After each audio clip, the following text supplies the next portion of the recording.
Tuesday edition of the Jordy Culotta Show, driven and powered by Go Chevrolet, live here on this Tuesday morning. Make sure and hit that like button, share button, comment button as we start off here on this Tuesday. We appreciate you being here. We're going to talk to Josh Pate coming up here in a couple of minutes. Pate from CBS Sports and 247 will be in talking a little SEC preview to the college football season, as he's got LSU going 7-5 in his latest graphic that he's got out over on his Twitter account that you can follow at Late Kick Josh. And of course, you can check out his YouTube show that airs every Sunday, Tuesday, and Thursday at 7 o'clock Central. We'll talk to Josh about what's coming up tonight on the show and get his thoughts on LSU, as he'll be here at 7:30 this morning. We'll talk New Orleans Saints with Ross Jackson coming up here at 8:30 this morning, as Jackson's down at Saints camp. He'll give us the latest as the NFL preseason rolls on, and the Saints are going to be inside of the Caesars Superdome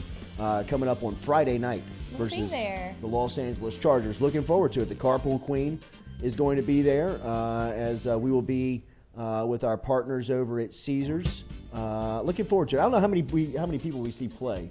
I know, I'm really how many headliners I see a couple. I'm we banking see on play. that. Right? Y'all said that this is game 3, since this is the third game. Yeah, but we went to practice the other day, and Jameis didn't really participate. But he was back yesterday. He was back, but he was like not really doing much. Right. But in this game, this would be the game if they were going to play. If we were going to see some action, we would see it in this game, right? Mm-hmm. Okay. That's usually the one. It's usually the one. But, you know, I mean, like, do you need to see Alvin Kamara? Not really. You're not going to. If I'm going to be there, I would like to see. He's going to be some there. of the guys You're not going to play. see Yeah. Mike Thomas. You don't think so? I wouldn't think so. Doesn't he need to play? You would think so, but I mean, I think you would much rather him play versus Atlanta than versus the Chargers. He needs some time, I feel like. No, I think there's absolutely something to be said for that. I mean, if you're watching Hard Knocks, I mean, Dan Campbell is kind of laying out why they're hitting in practice. You know, I mean, like kind of like the data tells you, you need to take some of that in the beginning of the season. You need to get out there and have live reps. You need to go through some of the on the field stuff. I think when, you know, if you remember a couple of years back when injuries were really popping up in the game a lot, especially early in the season, a lot of people were blaming that the game had become so unphysical in the preseason. You know, I mean, there was so much time away from real contact that once you had the real life stuff during the regular season, I mean, your body was so shocked that it just wasn't prepared for it. So I definitely think that there is something too that you need to get out there and run a little bit. You need to get hit. You need to take a hit. You need to go through just kind of go through the motions of it. They did so much for player safety because that was the big concern with like the CTE and stuff. So they really like toned all of the hitting down, and now you see the bumblebee helmets out there, sort of like little soft thuds, which LSU didn't use. Like we went out, I know, which is interesting. It is interesting, and but you see like they're prevalent amongst the NFL. So I guess like even all of this stuff is to limit, I guess, injuries. But when you see weeks 1, week 2, they look a little rusty. Like you can tell that they haven't been going full contact. And I'd imagine the Lions will be ready week 1. Yeah. But week 16, 17, that's when you'll be like, oh my God, they might have half a roster, just because. But that's the Man Campbell way. Yeah.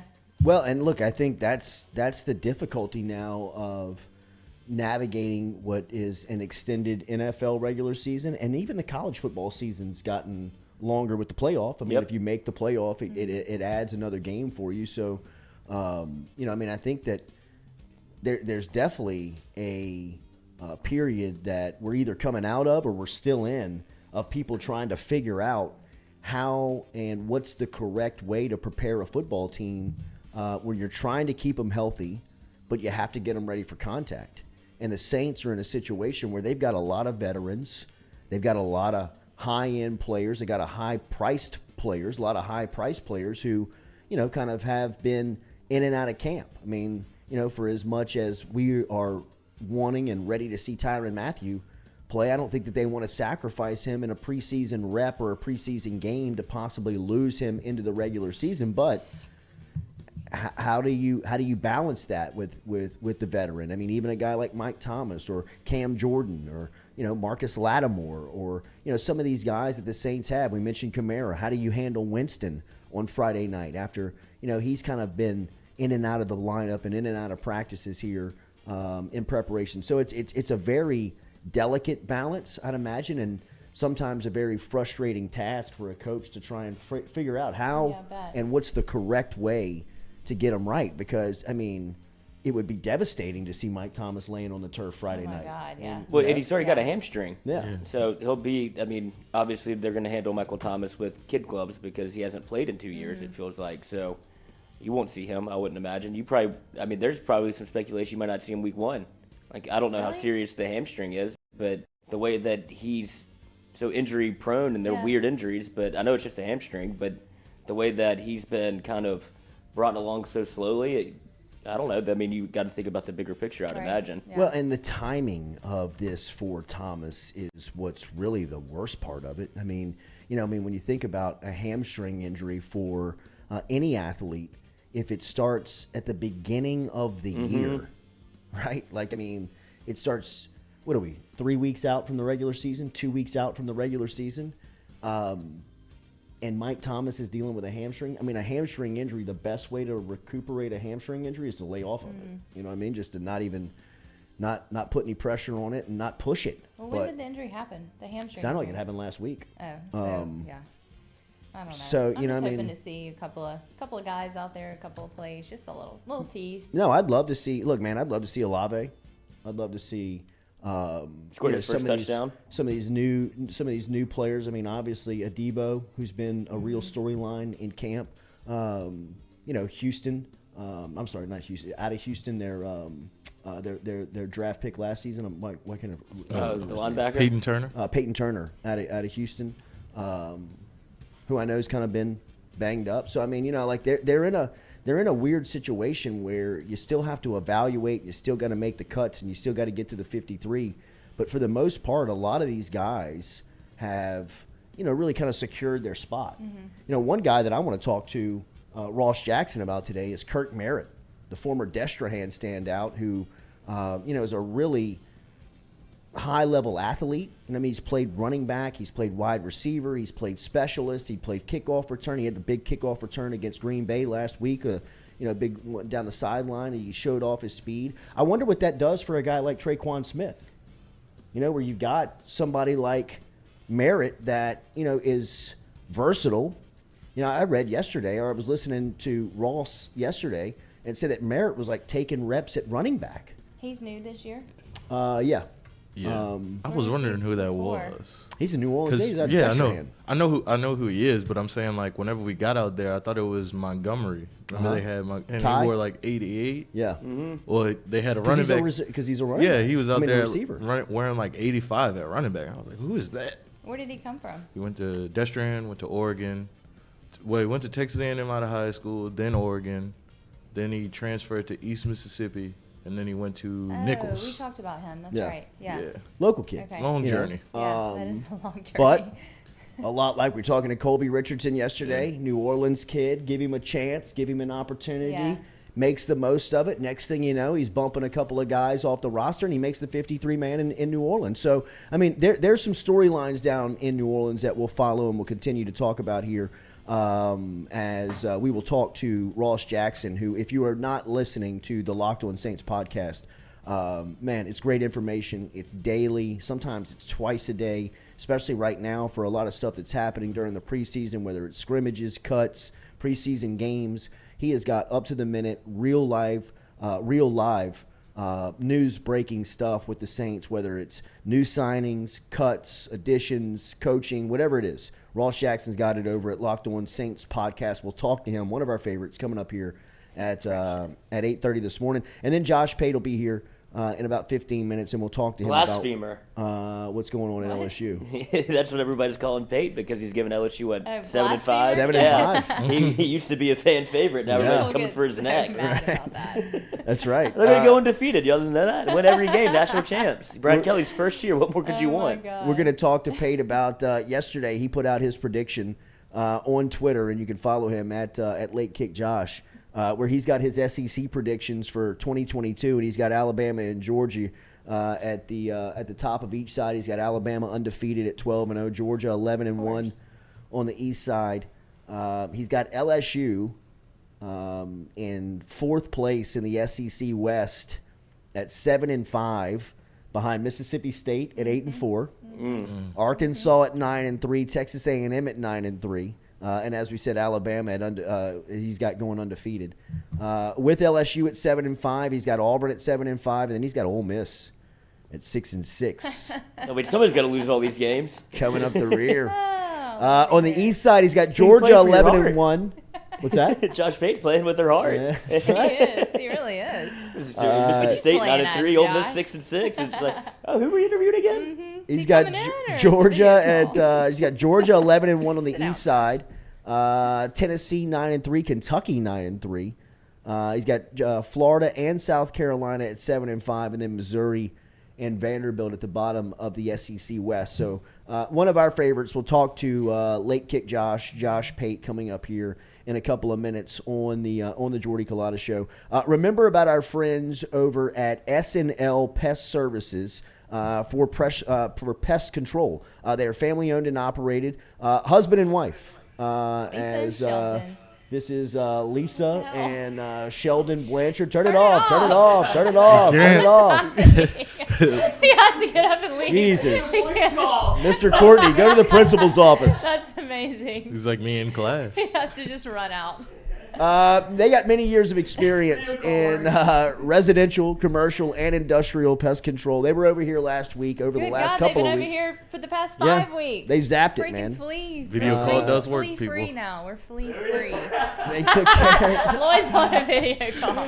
took care of our fleas, so we're all good. I guess so. We're all good. We're all good. We're all good. So, Did you catch a possum? S&L Pest Services, they're in Greenville Springs. Couple of them. Their number's 225-262-0496. No, they call it a rat.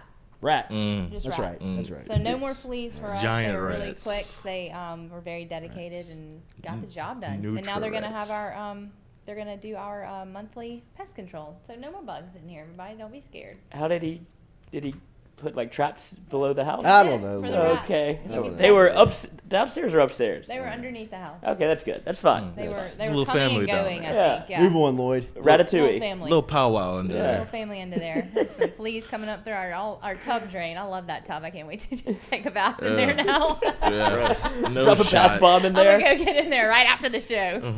Bug bomb. Kayshon Boutte got some good news yesterday. He's been named a preseason first-team All-American by the AP, despite missing the final 7 games of his sophomore season with an ankle injury. Boutte, now a junior, back at full speed.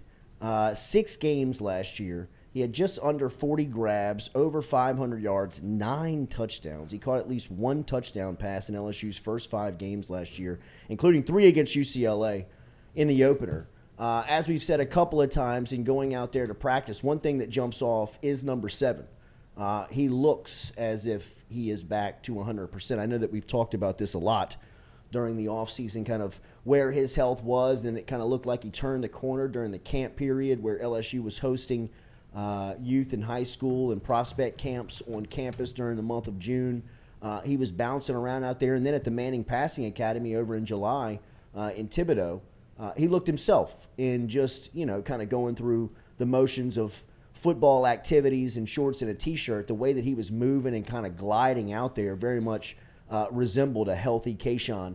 And now to see him in the pads, working out, going through it, he looks as if he's 100%. He looks as if he is the same old Kayshon.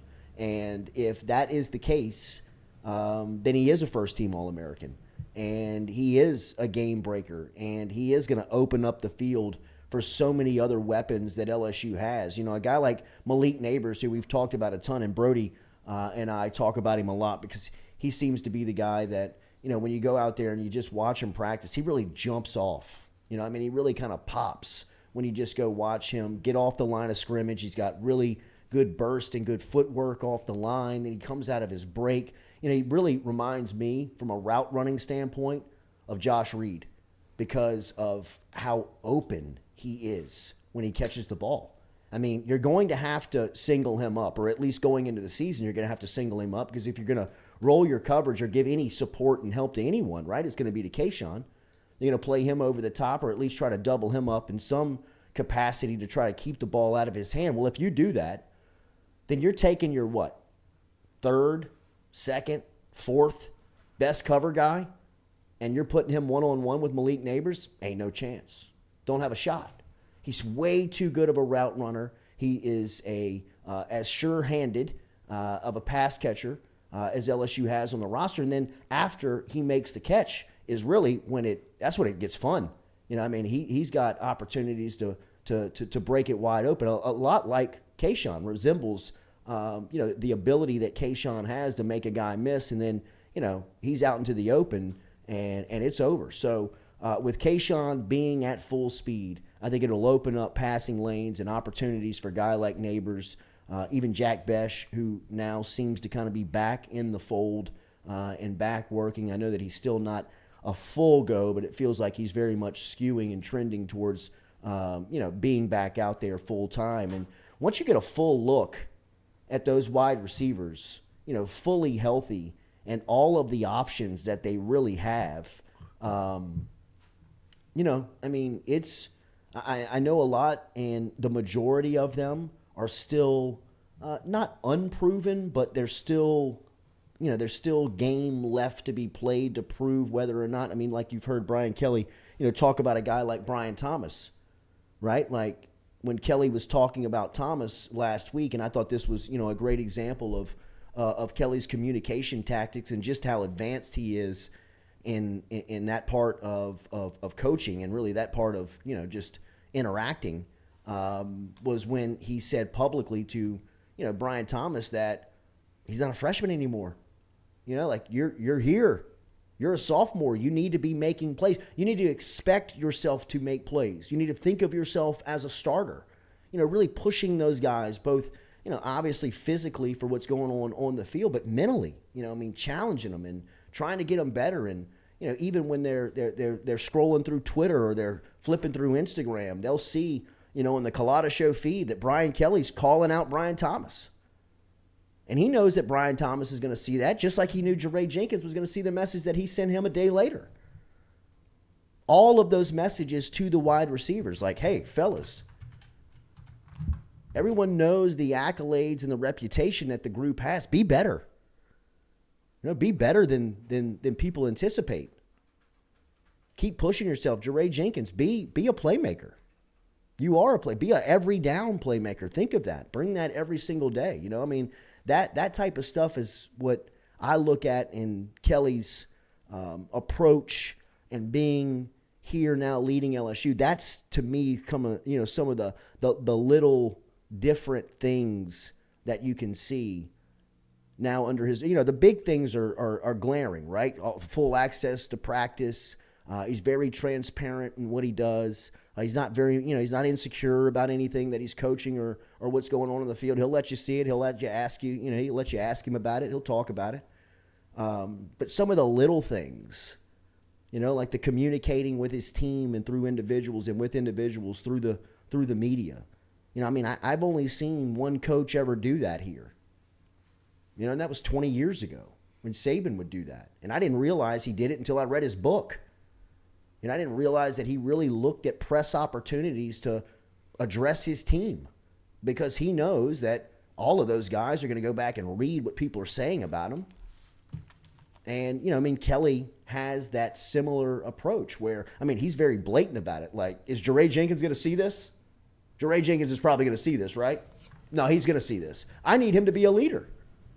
We want you to be, confident. We want you to bring that every day. That type of stuff. You don't think Jeray Jenkins is flipping through Twitter and sees Jeray Jenkins, trending on Twitter locally, and just hits that and see Brian Kelly talking about him, and him probably laying in bed at night thinking, wow, my head coach wants more from me. You know what I mean? Like, he wants me to bring this every day. And that's good leadership to me. I don't know, that's what good leadership looks like to me, is when you tell people that are, with you, following you, that you're trying to bring together exactly what you need from them, right? Like, it's very clear and evident what Brian Kelly expects from Brian Thomas. It's very clear and evident what Brian Kelly expects from Jeray Jenkins, and that's just from public messages. I can't imagine behind closed doors. Who was it? I believe it was Jamar Cain.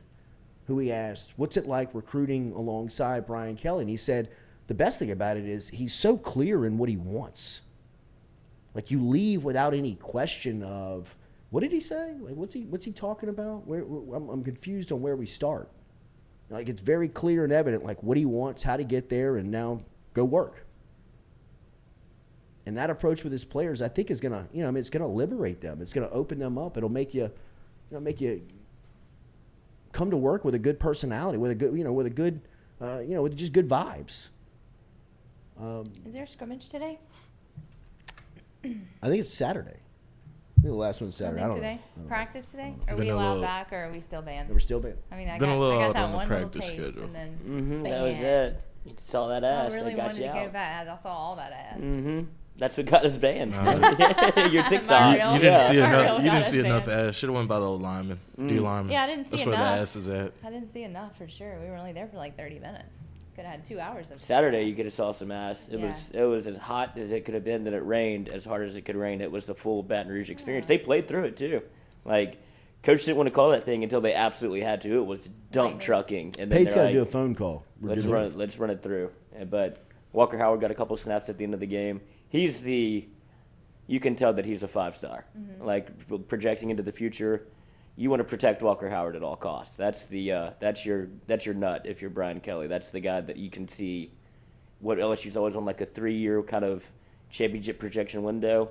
I'd imagine that would be that's going to be the one that does it for you. Is when Walker Howard runs up under center. Yeah. Well, it feels like the timeline, like you say, Absolutely. really very, very much adds up. And I mean, the way that they're recruiting. Yeah, I mean, the way that recruiting is trending towards that time period, that roster feels like it's going to be loaded. Yeah. You know what I mean? You'll have some veteran guys. I mean, Howard by that time will be, draft eligible that season. Will Campbell will be draft eligible. Emory Jones, all those guys. Quincy. You know what I mean? I mean, these guys that are so young playing these reps. Harold Perkins, Mason Taylor. Yeah. You know Mason what I mean? Taylor was probably the biggest star of Saturday at the scrimmage. We talked about how Brian Kelly wants to use like 2 tight ends, or that's kind of part of his system is being very flexible at the tight end position. And you saw kind of what he said in the media where he's like, Jack Besh is going to have to do some things that, Jack Besh is going to be Jack Besh. Like, he's going to have to probably come down, play a little tight end. But Mason Taylor is going to be an absolute star. Like, I was watching it with Jay Mitch, and he was like, that's the one. That's the guy that's going to be able to play tight end for us. So that was very promising to see, but they had him and Mashburn out there a good bit because they seem to be pretty adamant on running 2 tight end sets, and I think it's because of where they are on the offensive line. That was kind of the biggest question mark coming away. Yeah. Well, I mean, look, that's Brian Kelly's. Bread and butter. He's not making any secrets about who he is. I mean, you go back and watch. He wants 2 tight ends on the field. He wants that to be able to dictate the run game. He wants to throw off of that. I mean, he's a lot like his communication. He's pretty clear on the way that he handles his football team. I mean, and he said that, I believe it was a couple of weeks back when he was asked about the tight end. And he said, "Look, we're playing with tight ends. Yeah, on the we're field. gonna we're gonna do it. Yeah, even though we don't have any, we're Yeah. playing with them." Mashburn was out there with his cowboy collar, so like he's got obviously like one that he wants to use in probably run blocking, like an extra tackle essentially. And then you saw Mason Taylor be the one that was kind of running some routes. He looked very fluid. And then, like I said, Jack Besh he was coming in motion a lot, kind of closer to the end of the line of scrimmage than as a wide receiver. So I'm sure he's thrilled. No, and look, I think. You gotta do what you gotta do. Yeah, and Besh will do it. He'll do what he's got to do, but they're also, I think, going to put him in some. I think with Kayshon and Malik Neighbors and Besh, I mean, pick your poison. Yeah, I mean, like, they're who out are there. you going to guard? Yeah. Who are you going to guard? I mean, for as much as we talk about Neighbors being a elite route runner, I mean, Besh is right there with him. I mean, that's Besh is a phenomenal route runner. I mean, his physical, aggressive style gives him an advantage at the point of contact, when the play's to be made, but everything technically up to that point, I mean, he's so solid. He was bodying people too. Like he's like you said, his physicality on the outside was something that you could you noticed right away. Like, all right, that's Jack Besh. That's the one. Like, he looked 100%, and he was throwing people around when he hit like run after catch because they went full go. And so it was fun to see them kind of, all right, let's strap it up, boys. And Jack Besh stood out amongst like, that's he's going to be a task. That's his game. They didn't want that at all. Right? Yeah. I mean, it was great. All right, we're going to talk to Josh Pate next. We'll get his thoughts. Pate has LSU going 7-5 on the season. We'll ask him where the 5 losses at and how he sees this SEC shaking out. One of the best in the business next here was we catch up with Late Kick Josh Pate next here on the Jordy Culotta Show. No video. We're going straight call here. Remember, we're brought to you by Dead Soxy, our friends over at Dead Soxy. Check them out online at deadsoxy.com. If you use the promo code Jordy, you can save yourself up to 30% over there on custom design socks. 35%. Dang, y'all, don't forget that extra 5%. And then look, LSU themed socks with kickoff just right around the corner. If you're looking for a couple of custom design socks, including that Joey Burrow pair, get over to deadsoxy.com. Use the promo code Jordy, 35% off when you use it. And we will talk to Josh Pate next here on the Jordy Culotta Show, driven and powered by Geaux Chevrolet.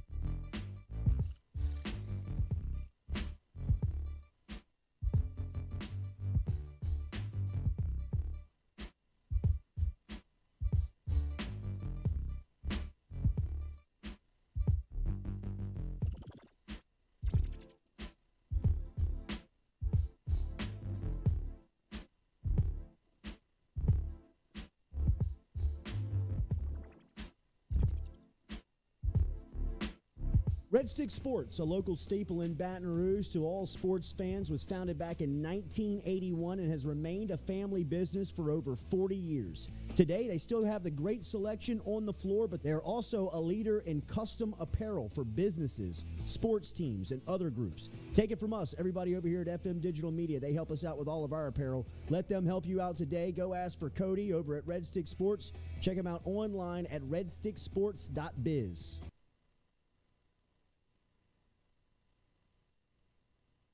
I was embarrassed about my smile. Are you unhappy at yours? Do you not smile back at yourself? I called my friend, Dr. Spillers, over at Johnson Spillers. He fixed my smile, and now everywhere I go, people are complimenting it after the work that Dr. Spillers and the staff did to my mouth. They can do it to yours. Get in touch with them. JohnsonSpillers.com. 2 locations, one in Gonzales, one in Baton Rouge. Easy to find them, JohnsonSpillers.com.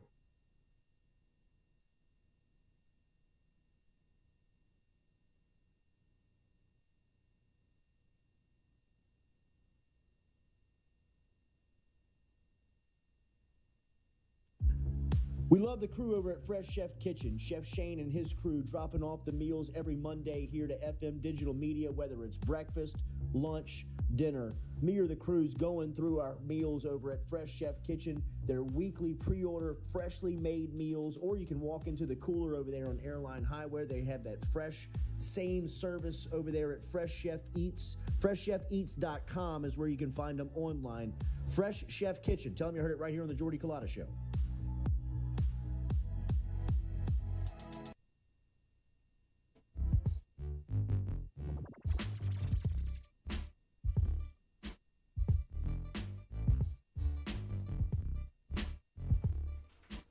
All right, welcome back here to the Jordy Culotta Show, driven and powered by Geaux Chevrolet. Check us out on social media at Culotta Show to keep up with everything that's going on over here.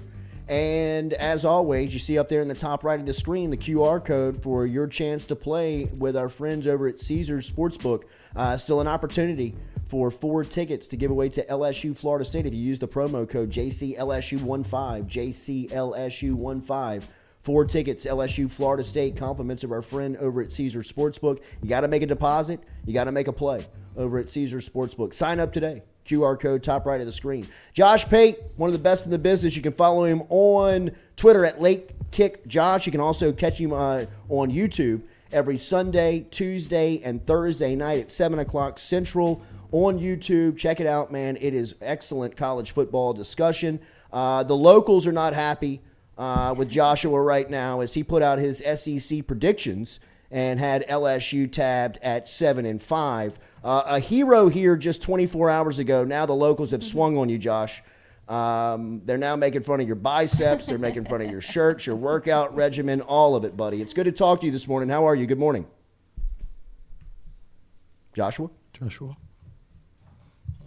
This is what I was concerned with. I love the setup, too. Is it raining? Is it? I think it is. Wait, what setup? Yeah, that was a good setup. He's coming through the regular phone, but he's not coming through the All right, hold tight. We'll be right back with Josh Pate here on the Jordy Culotta Show, driven and powered by Geaux Chevrolet.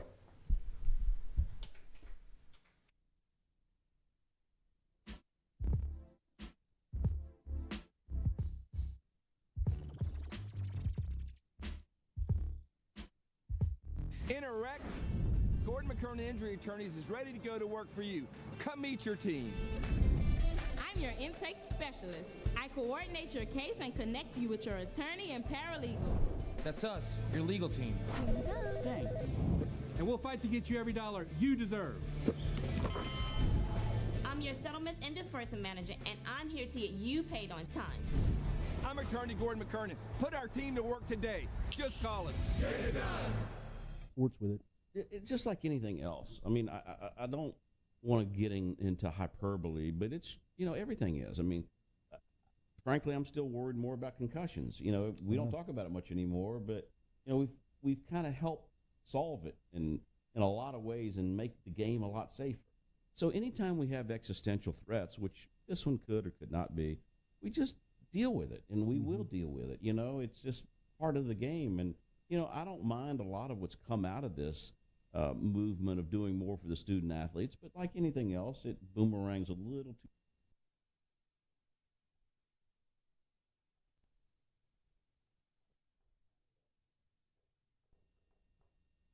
Doing that, but we're going to do it right. The Tiger Athletic Foundation and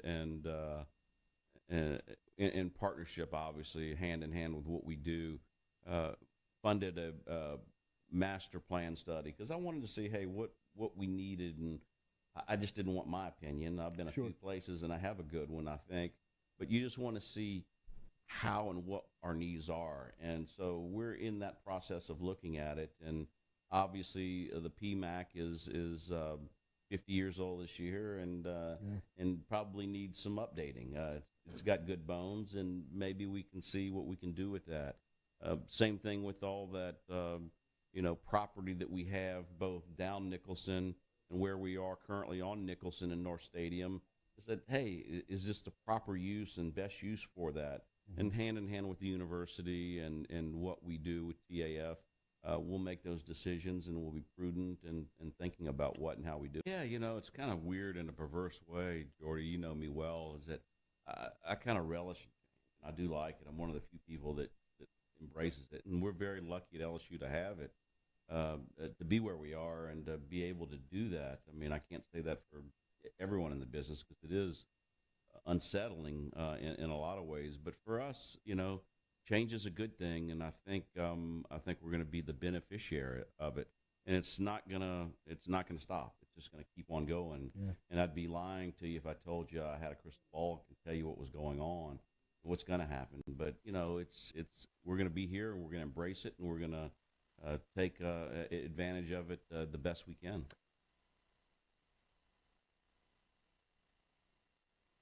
Hey, Baton Rouge, when traveling through Natchez, Mississippi, whether you need to fill up your vehicle or your belly, stop by GoMart and On The Go Deli.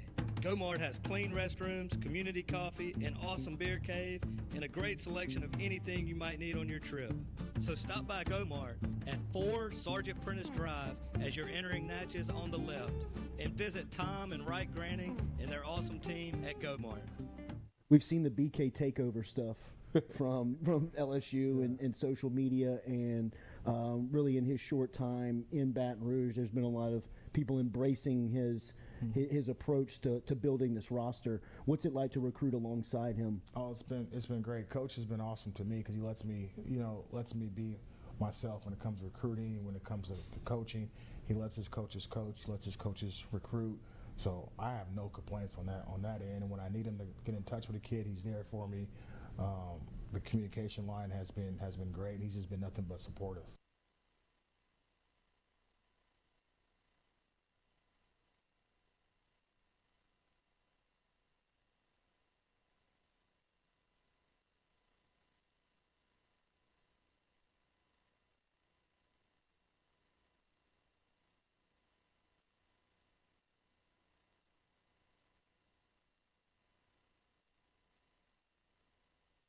Do you suffer from chronic dehydration? Are you looking to improve your athletic performance and you need to get over and see our friends over at Geaux Flow IV? They're located on Jefferson Highway.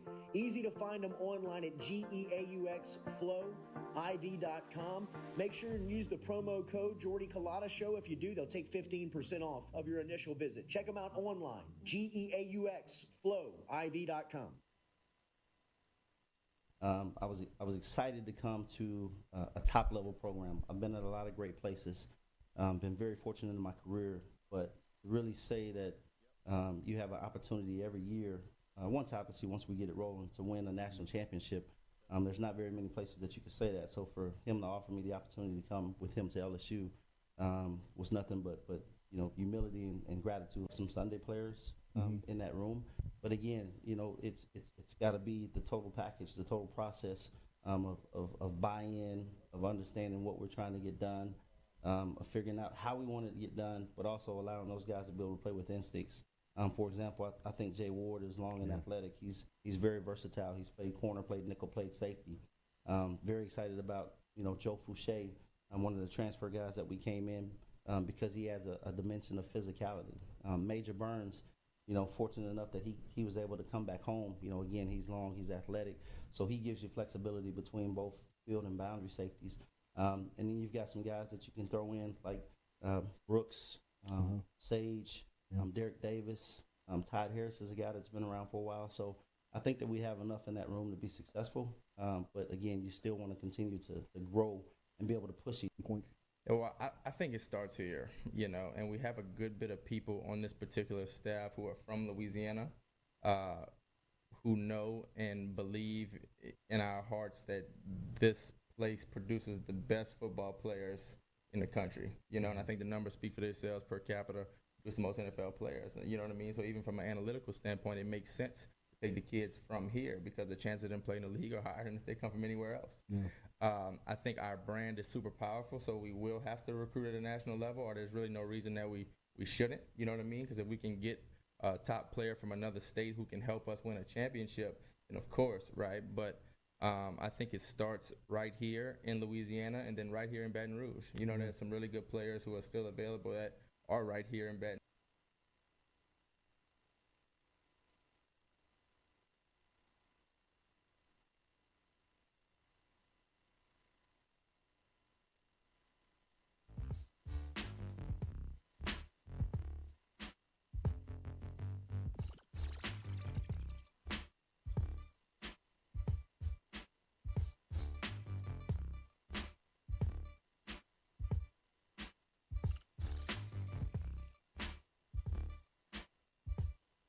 Welcome back here to the Jordy Culotta Show, driven and powered by Go Chevrolet. We appreciate you being patient with us through that break as we got some stuff happening over here. We're going to have to link back up with Josh Pate at another day, and we're going to get some stuff right over here. We appreciate you watching. Make sure you hit that like button, share button, comment button. We're going to talk to Pate. We are, at some point this week, going to talk to Pate about his win-loss record for LSU at 7-5, and I think that when you look at LSU from a unobjective or a objective point of view with no bias, I see how you can get here, right? I really do. I think that people that are and look, Pate is one of the best at what he does. He knows SEC teams, rosters, depth charts, coaches, has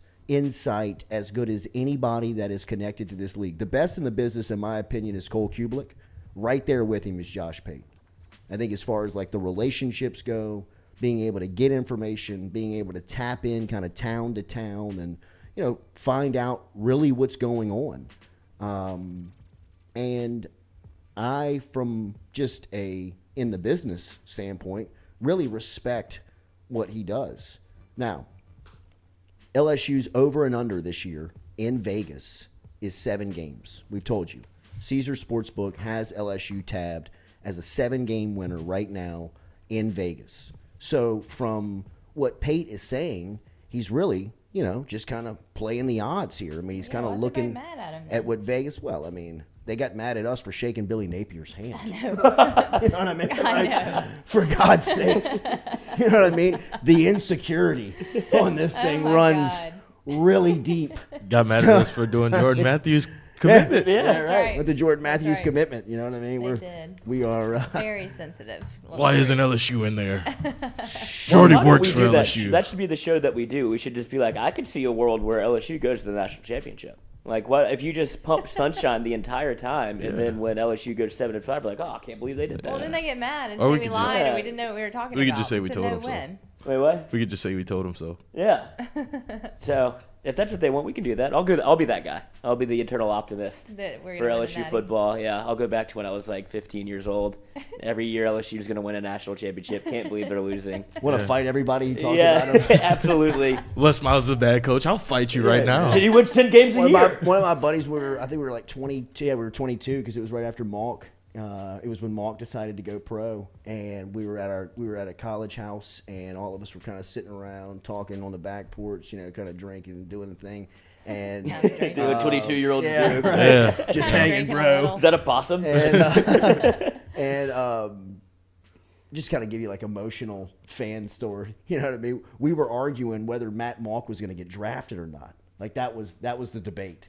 And we had one side that was, there's no chance. He's not going to get drafted. There was one side that could. And my buddy who was there shoved the other guy off the top step of the stoop while they were smoking cigarettes and broke his collarbone over the argument.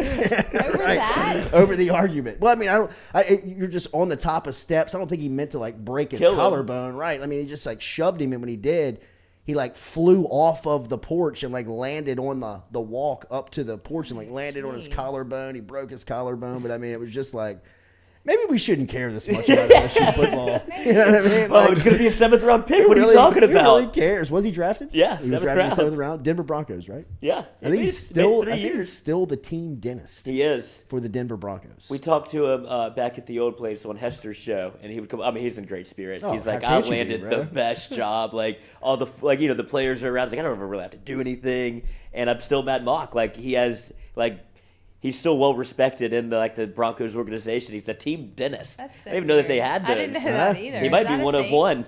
I mean, yeah. Does every team have a team dentist? Well, I mean, like for a while there, like every team had like a straight up like pharmacy in there. I mean, and you might want to like date this. Might want to date this back. I mean, I think Sean Payton was the one that kind of like screwed that for everybody because he had the keys to the they were kingdom. like scrubbing tapes. They were like bringing like former like FBI guys in there to like scrub film because the NFL was like trying to see who was getting into the medicine pharmacy. cabinet. Yeah, you know what I mean. And Sean Payton I think ended up with the Payton, keys. you know what I mean? Yeah, it was like kind kind of Saturday Night Viking. his own like kind of safe. Yeah, back hurts. But yeah, I mean, you don't. If you're an NFL football player, you never have to leave that facility. That's amazing. You can get everything from your haircut to your suit tailored, or if you need to go see the dentist, you can. I know. I see all the other stuff, but the dentist is weird. That's weird to me. I mean, it's just that's. They do. They all do have it. They do. You just looked it up. Oh my god. Oh, everybody. Weird. Yeah, everybody's. And they come to them like you don't have Absolutely. to go to They're in the dentist. facility. They're in the facility. That's amazing. That just goes to show the control the NFL wants my on their God, roster and their players. Like, look, you don't have to ever leave here if you don't want, and then they still go get in trouble. Like every time, it's like we give you almost everything you need here at the facility, and it's like, well, I still want to go because you still want your own freedom. I would imagine at some point, like I just want to get out of here. Yeah. And what so if someone did that to you? What if I did that to you here? That'd I was be like, great. you never have to leave here. I'm going to provide everything you ever need. I would live here. No, you Dad. wouldn't. You would start to panic and you would want to get out. 3 or 4 days in, you'd be like, Yeah. Walls are closed. The walls are getting a little tight. Absolutely. Maybe we can try it out. I'll get it. Chad Spillers, be our team dentist, please. So, Pate has him going 7-5, and like we said, that's what Vegas has him landed on. I mean, that's what that's what the wise guys out in the desert say they're going to do. We've played this game before, and I mean, where you go down the schedule, and there's a couple of games, right, that jump out to you, and there's ones that when you learn more about rosters and you learn more about teams, there's more games, I think, that kind of hang in the balance that you kind of can go either way, right? I mean, like, really. I mean, even that Florida State game, I mean, like the opening game, we've talked so much about that game. I mean, to me, the swing game of getting to 8 or 9 wins is the Florida State game. Like, you have to win that game really for you to hit the over in Vegas. If you're playing the over on the 7 at Caesar Sportsbook, you got to have that Florida State game.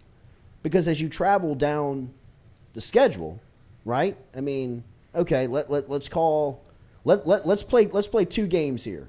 All right, let's call the Florida State game a loss first, right? Say you lose the Florida State game, and now you're 0-1, right? You come home, you play Southern week 2, now you're 1-1, right? Now, week 3, you play New Mexico, or excuse me, week 3, you play Mississippi State at home, who's coming in here with a veteran group, Mike Leach-led team that at this point of the season, the thing about Leach teams early in the year is that they're so well coached because they don't put a lot of stuff in.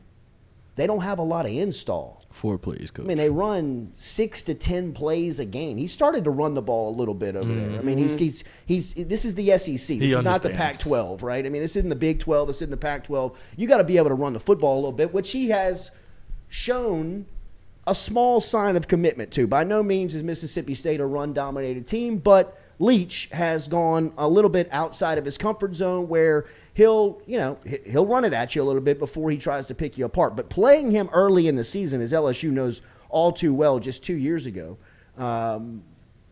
his team is going to be confident in what they're doing because for the last month, for as long as LSU's been on the field, they've just been repping like 7 plays, 9 plays. I mean, you just run these things over and over and over and over again. By the time you get to September 17th, I mean, this thing is a machine.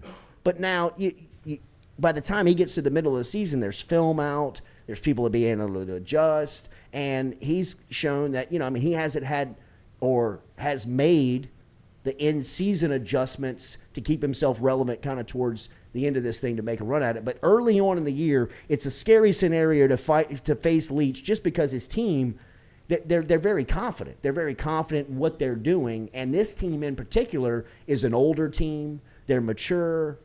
They've been with Leach now a season. They kind of understand what to expect for him. Some of them been with him for, more than a season at Mississippi State. So, you want to play this game? All right, let's say they lose Mississippi State.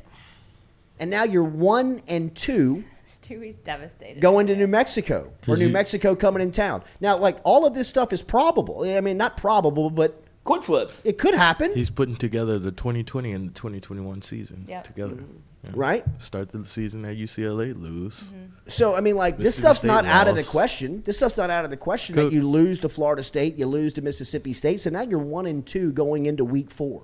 Fire Brian Kelly. New Mexico's coming in town the last weekend of September in New Mexico. Got to win that game so you finish 500 in September. You finish 2-2 with a trip to the Plains on the first day of October. This is making me nervous. Auburn's going to be playing what is going to be the 4th of 4 straight home games. They open up the season with 5 straight home games. Harsin has the hottest seat in the conference, but by then it's either going to be torching his ass or it's going to be simmered down a little bit where he's going to be comfortable. May have a chance to build some confidence up. You're going to their place. You're going into a very hostile environment. In my opinion, if there was a atmosphere outside of Tiger Stadium that would concern me out of the road trips that I've made, and I've been to just about all of the SEC venues, Auburn to me is the most intimidating. Florida. If they're right, Florida's good. Yeah.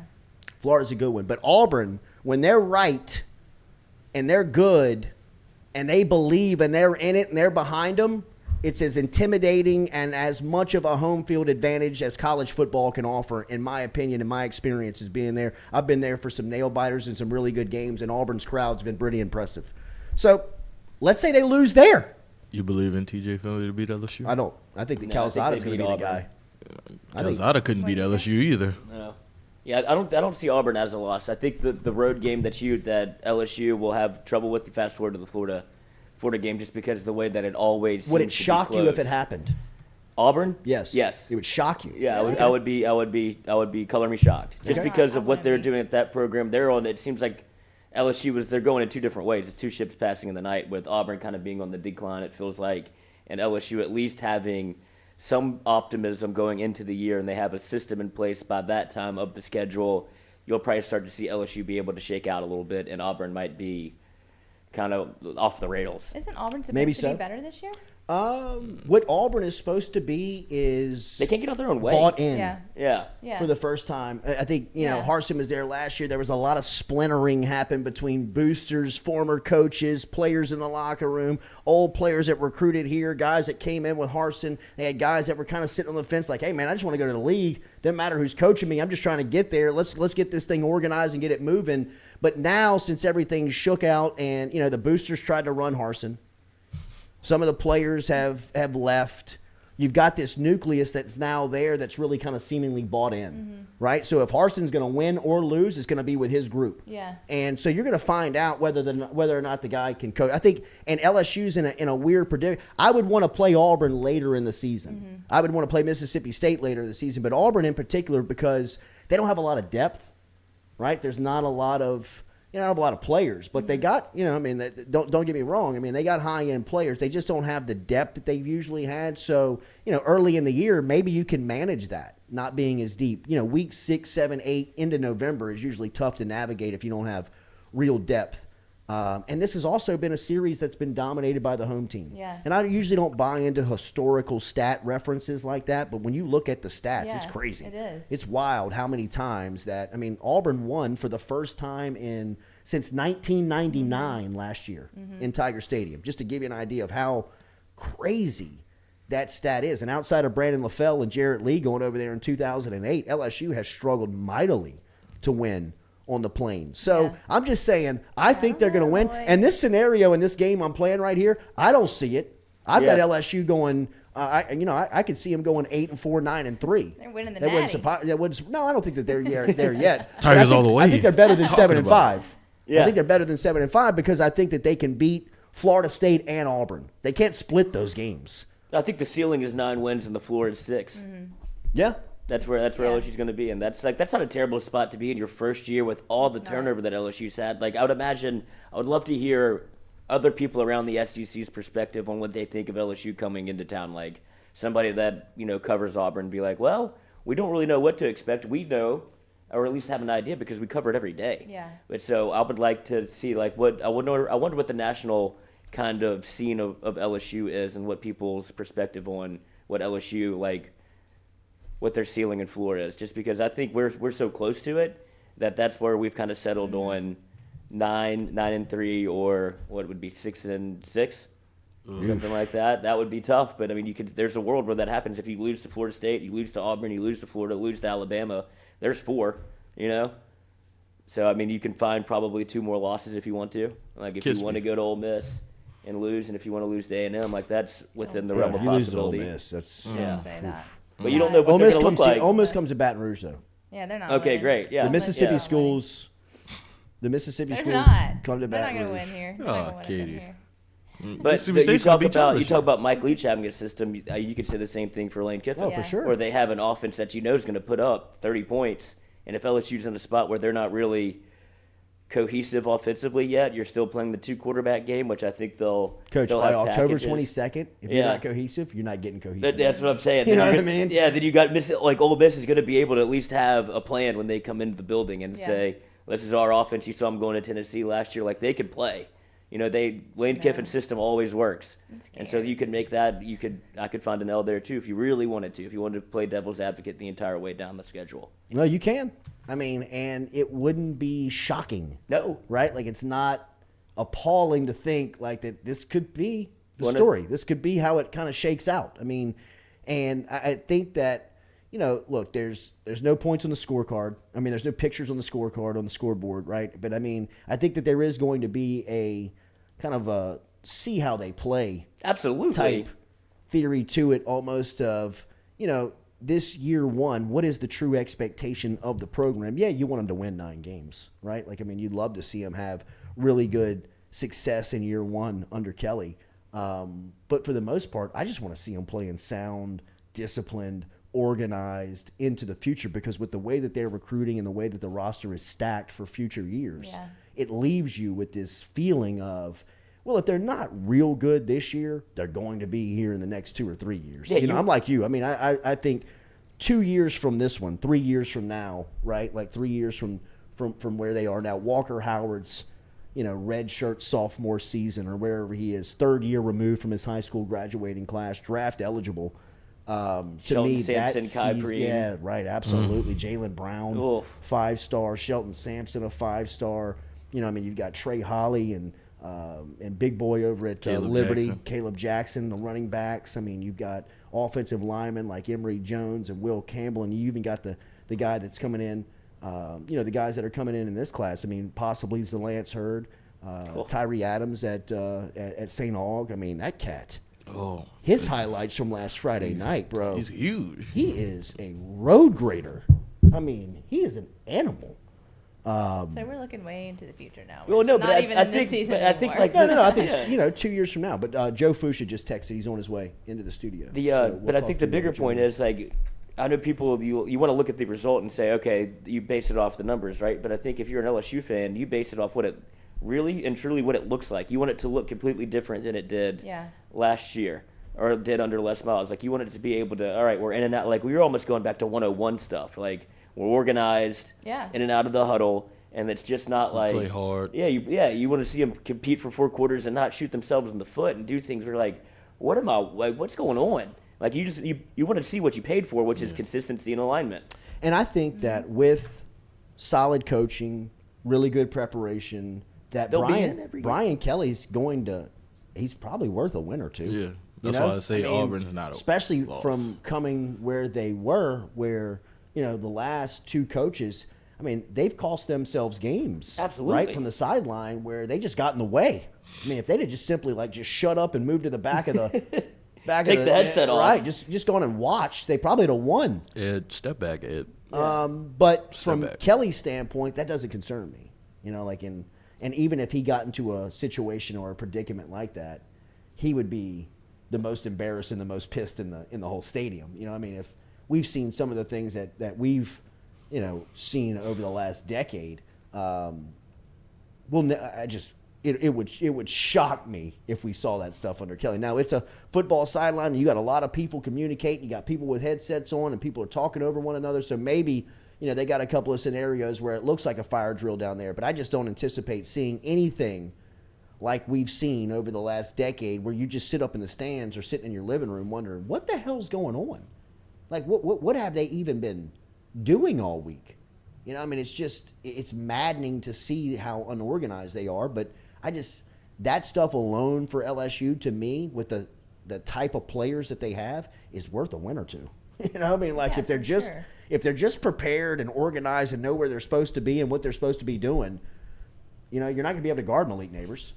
Right. You know, I mean, like, you just can't match up, right? But I mean, they've shot themselves in the foot so much that they couldn't get out of their own way. Why are we worried about Florida State? Are they looking good? Are people saying, I mean, what's their deal this year? Why are we concerned about them? Returning starter at I quarterback. think they've got experience. You know, I mean, I think Norvell he's recruited better there. He's got good players. He's but got a lot of returns, a lot of veterans. Yeah, they're a lot their like team? LSU. Like, their defensive line stout.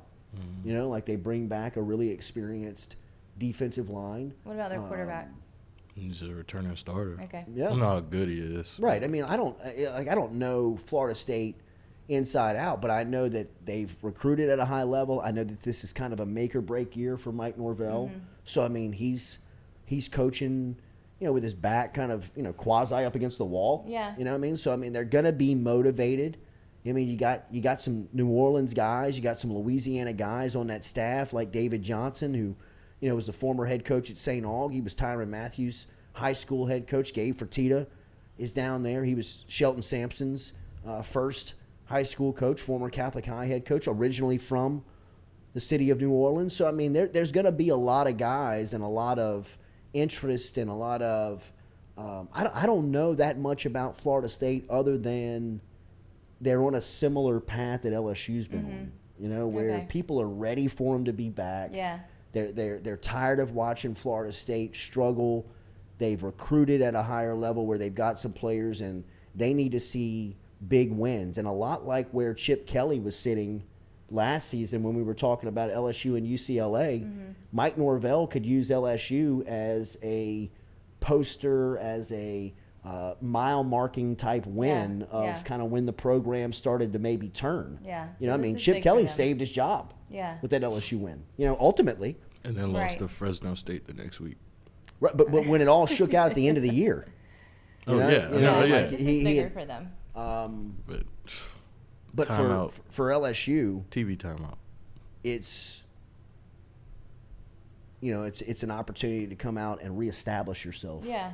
You know what I mean? To come back out under a new coach and with a dominant defensive line, with a dominant, playmakers on the outside, and really, kind of with national television audience. I mean, it's just a big night for both brands. is. That's a big spot. That Sunday night primetime kickoff of that opening college football weekend or week one of college football that's a big spot. It You know what I is. mean? That's a huge. very Huge. very big numbers as far as ratings and eyeballs and just clicks and all of the stuff that all of the advertisers and TV suits are looking for.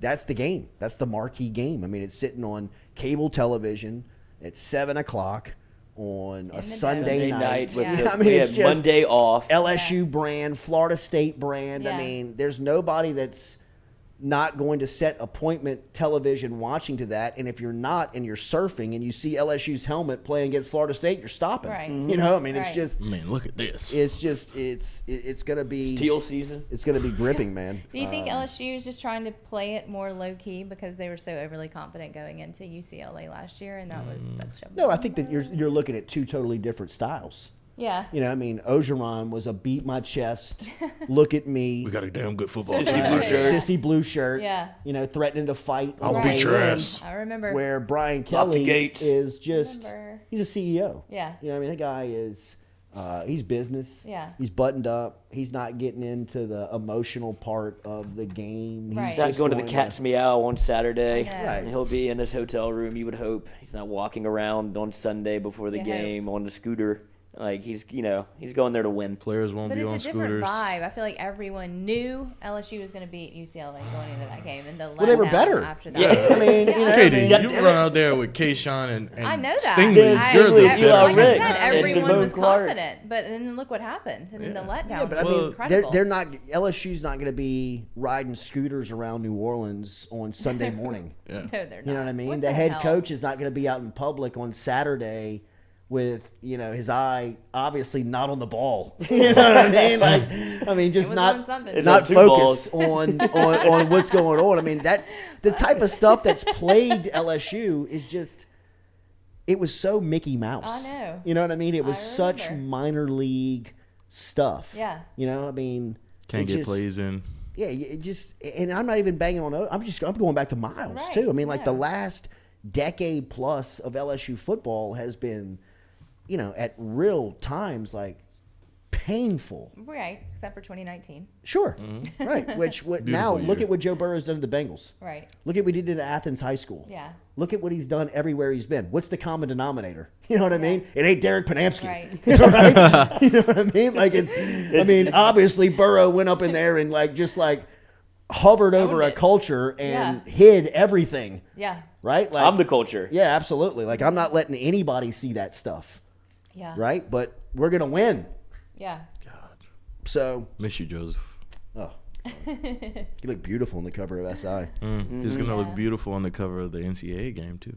Oh, I'm just making my prediction. I think he will be the cover When's that come out? next summer. Real time rosters? oh yeah. It's back to the OG. But you got to have a PlayStation 5 or the new Xbox, Katie, To do what? to play the play game. NCAA. Okay. Yeah, need a new PlayStation. Why five. are you looking at me? I feel like you've been on the hunt for one of these I things. have No, we been on found the one. hunt. We did. Ah. I'm just We found waiting one. for it. We did. We got to find get him one. in here. Yes. Walker Howard, of course. Walker Howard's target. Yeah. He's really hustling those Xbox. PlayStation 7. All right, Joe Fouche is going to come by here, Louisiana native, LSU safety. He's going to swing by in studio. Bummed we can't talk to Ross Jackson down at Saints camp, man. Really wanted to link up with him and get some stories about what's happening there going into this preseason we'll get it right game for here. It's Lloyd's fault. No doubt. Lloyd screwed it up. It's not Lloyd's fault at all. Make sure and hit that like button, share button, comment button, as we appreciate you being here, as always. Check out our friends over at Barker Brothers Plumbing and Works. Remember, Barker Brothers Plumbing and Works can help you out with any of your plumbing needs, whatever you need, whether it's residential, industrial, commercial, they can help you out. Phone number is easy, 225-776-2431. 225-776-2431. Mention the Jordy Culotta Show and save yourself 15%. Over at Barker Brothers Plumbing and Works, they are number one in a number two business over at Barker Brothers Plumbing and Works. Our friends, 225-776-2431. Mention the show. Save yourself 15%. We'll be back with more of the Jordy Culotta Show, driven and powered by Geaux Chevrolet.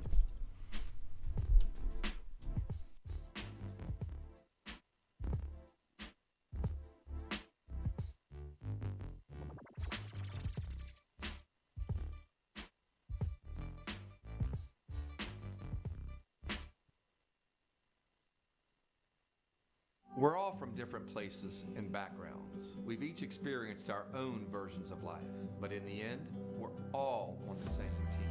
I'm part of that team, along with these players in purple and gold.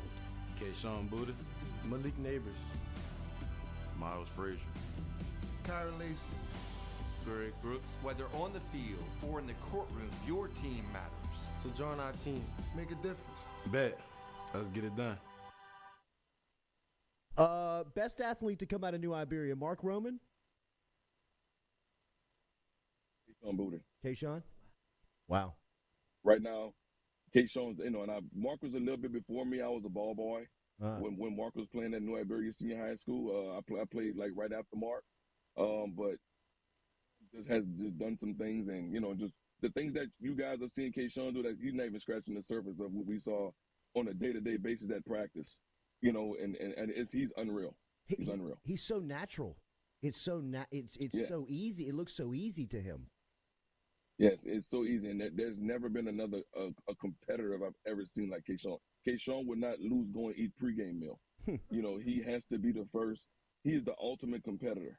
He would not lose. So trust me, he will be ready.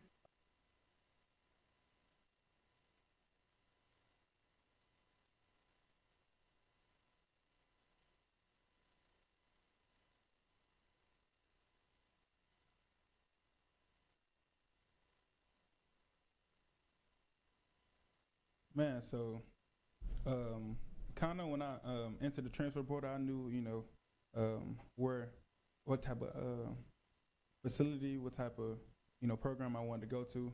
Being that before I committed to Ohio State, my first unofficial was to LSU. Oh, wow. And but that was when Coach O and Corey Raymond was here or whatever. But definitely the coaches, the scheme Kelly, trying to bring in, trying to implement, his way of going, like detailed person. That's where I wanted to be. I knew I wanted to be. Did you have any experience with Coach Kelly? No, I had no experience. No. Really? Who was your main recruiter from LSU? Sherman Wilson. Yeah, he was. Stay consistent. Honest. Just gave it to me straight. Yeah. And this is where I wanted to be. How do you feel about that number at this university playing that position? Yeah, man, I definitely want it. I definitely. You want to come in and prove, to my teammates, not just the coaches, but to my teammates that I got to go play with, that, I deserve it. And once I do that, then, everything is, up from there. Yeah. We're all from different places and backgrounds. We've each experienced.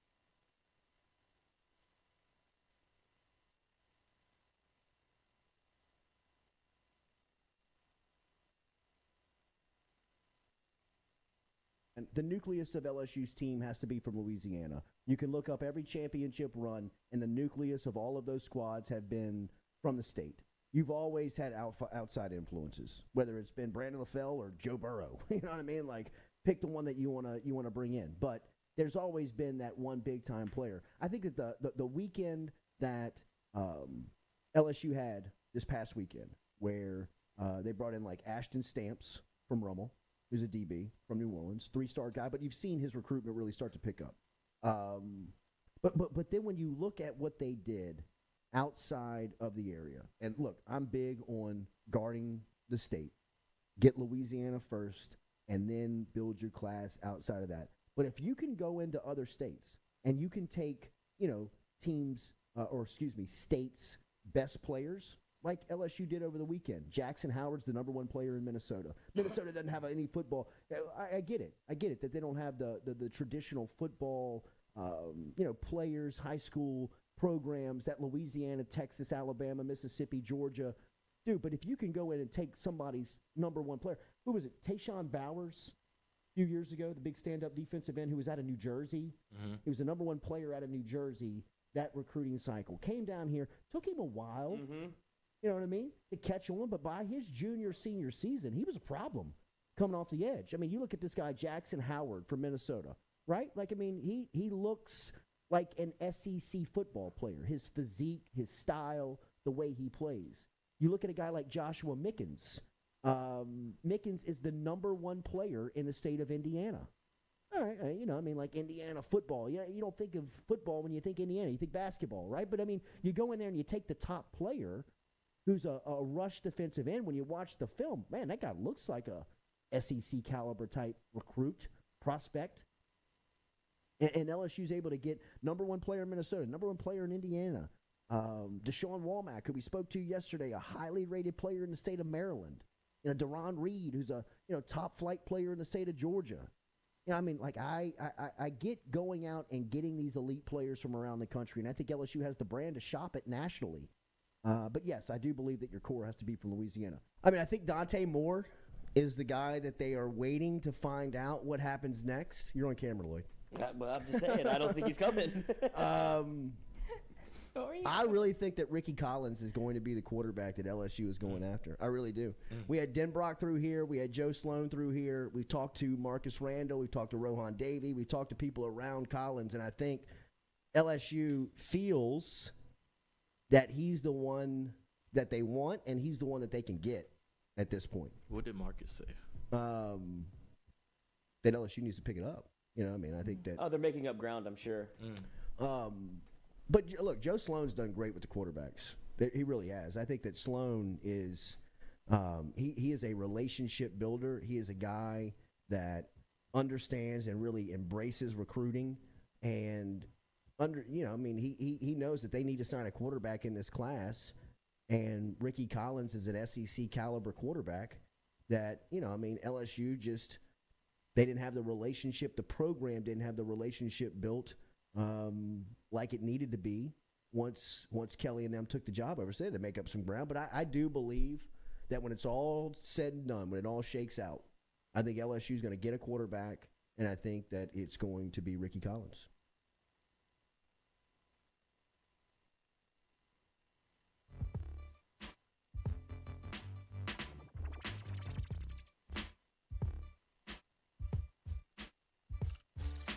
All right, welcome back here to the Jordy Culotta Show, driven and powered by Go Chevrolet.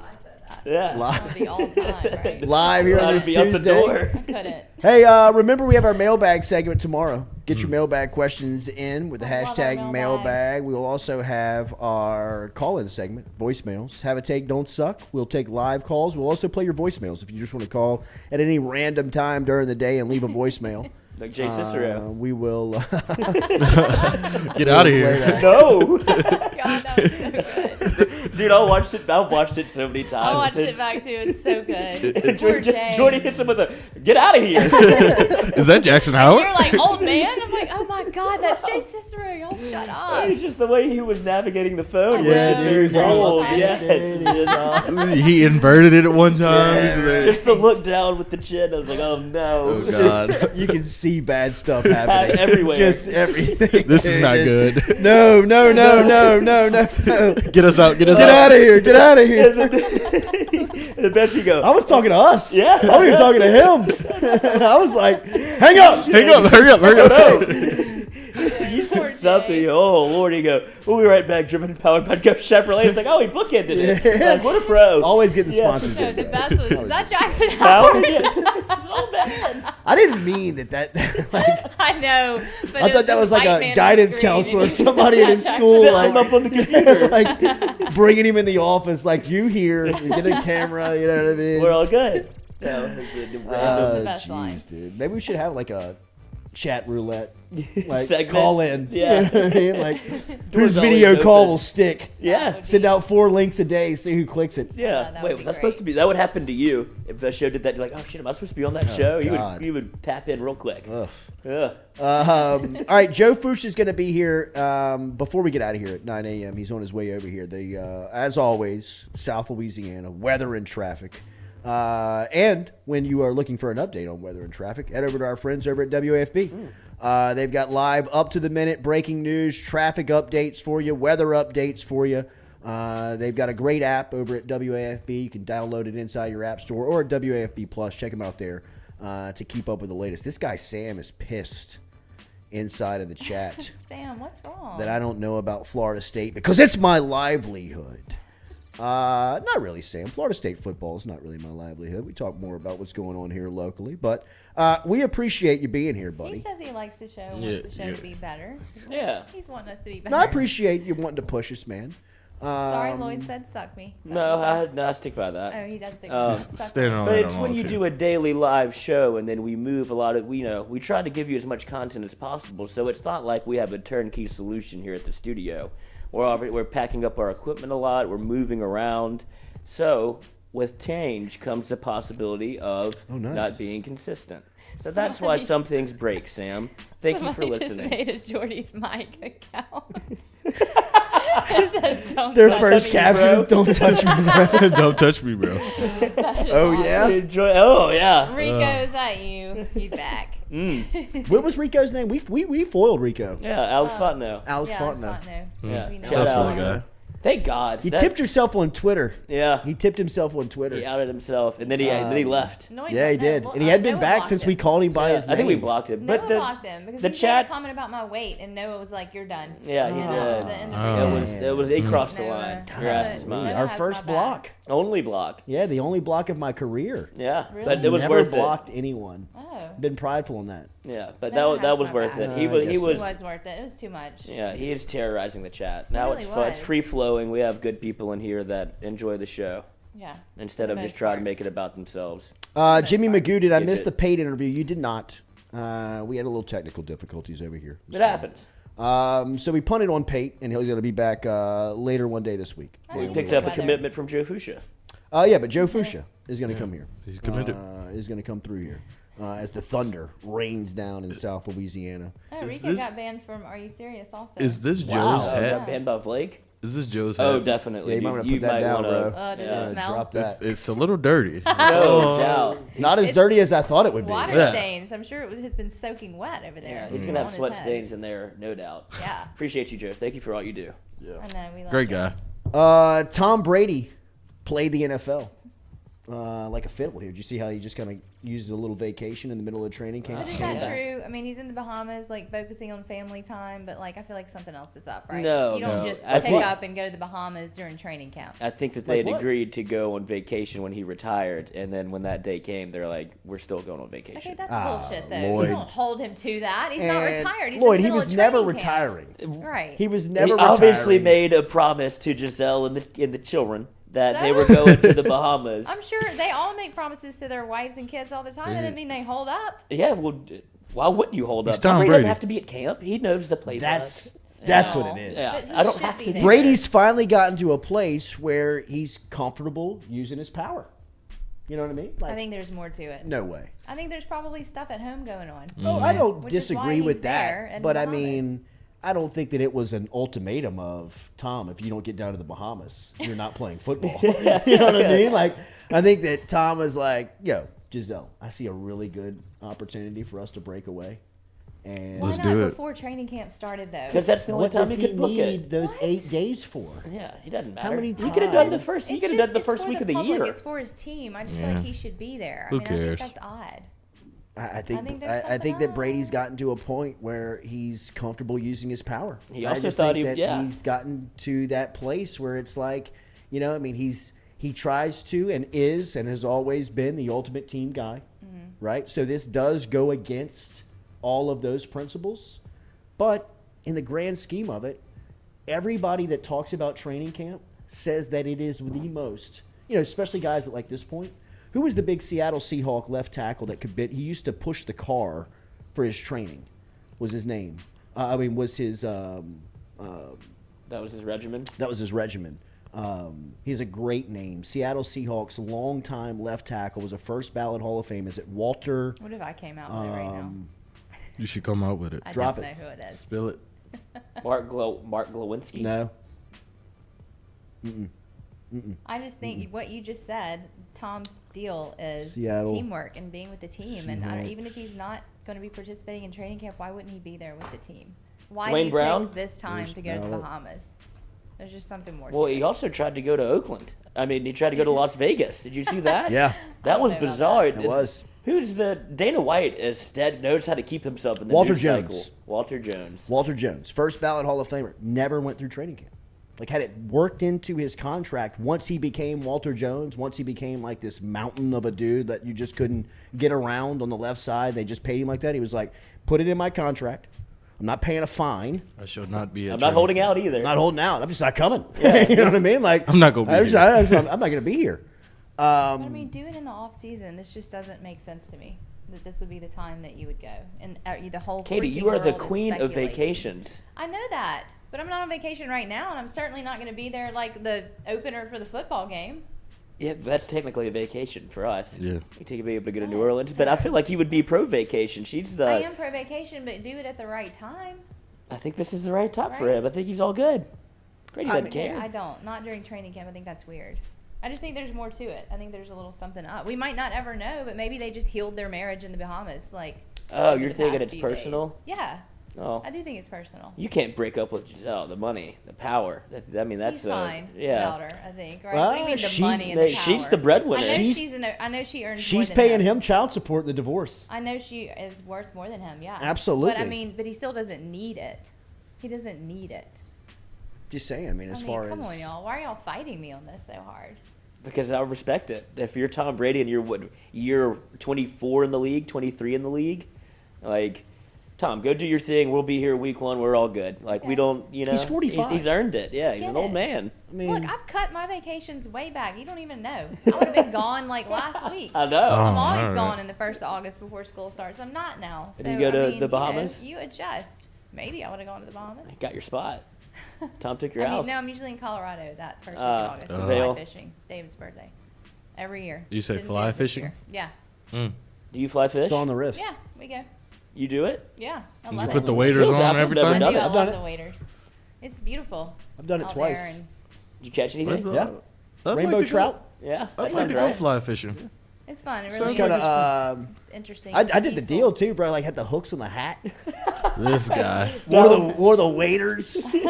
When you were getting ready, you're All the like, rest, oh, though. man. Yeah, bro. I was like, I might don't be think this in is over me, my- man. Yeah. I don't think that I'm built for this. Right. You know what I mean? That's But how I then feel about fishing in general. We were I'm in bad at it. Estes Yeah. Park, Colorado. The Stanley Hotel behind us. Ooh. The Stanley Hotel where they filmed Scary. The Shining. The Shining. Ah. The Shining's playing Did you 24 stay there? hours a day in the hotel. It's Really? on a loop all day.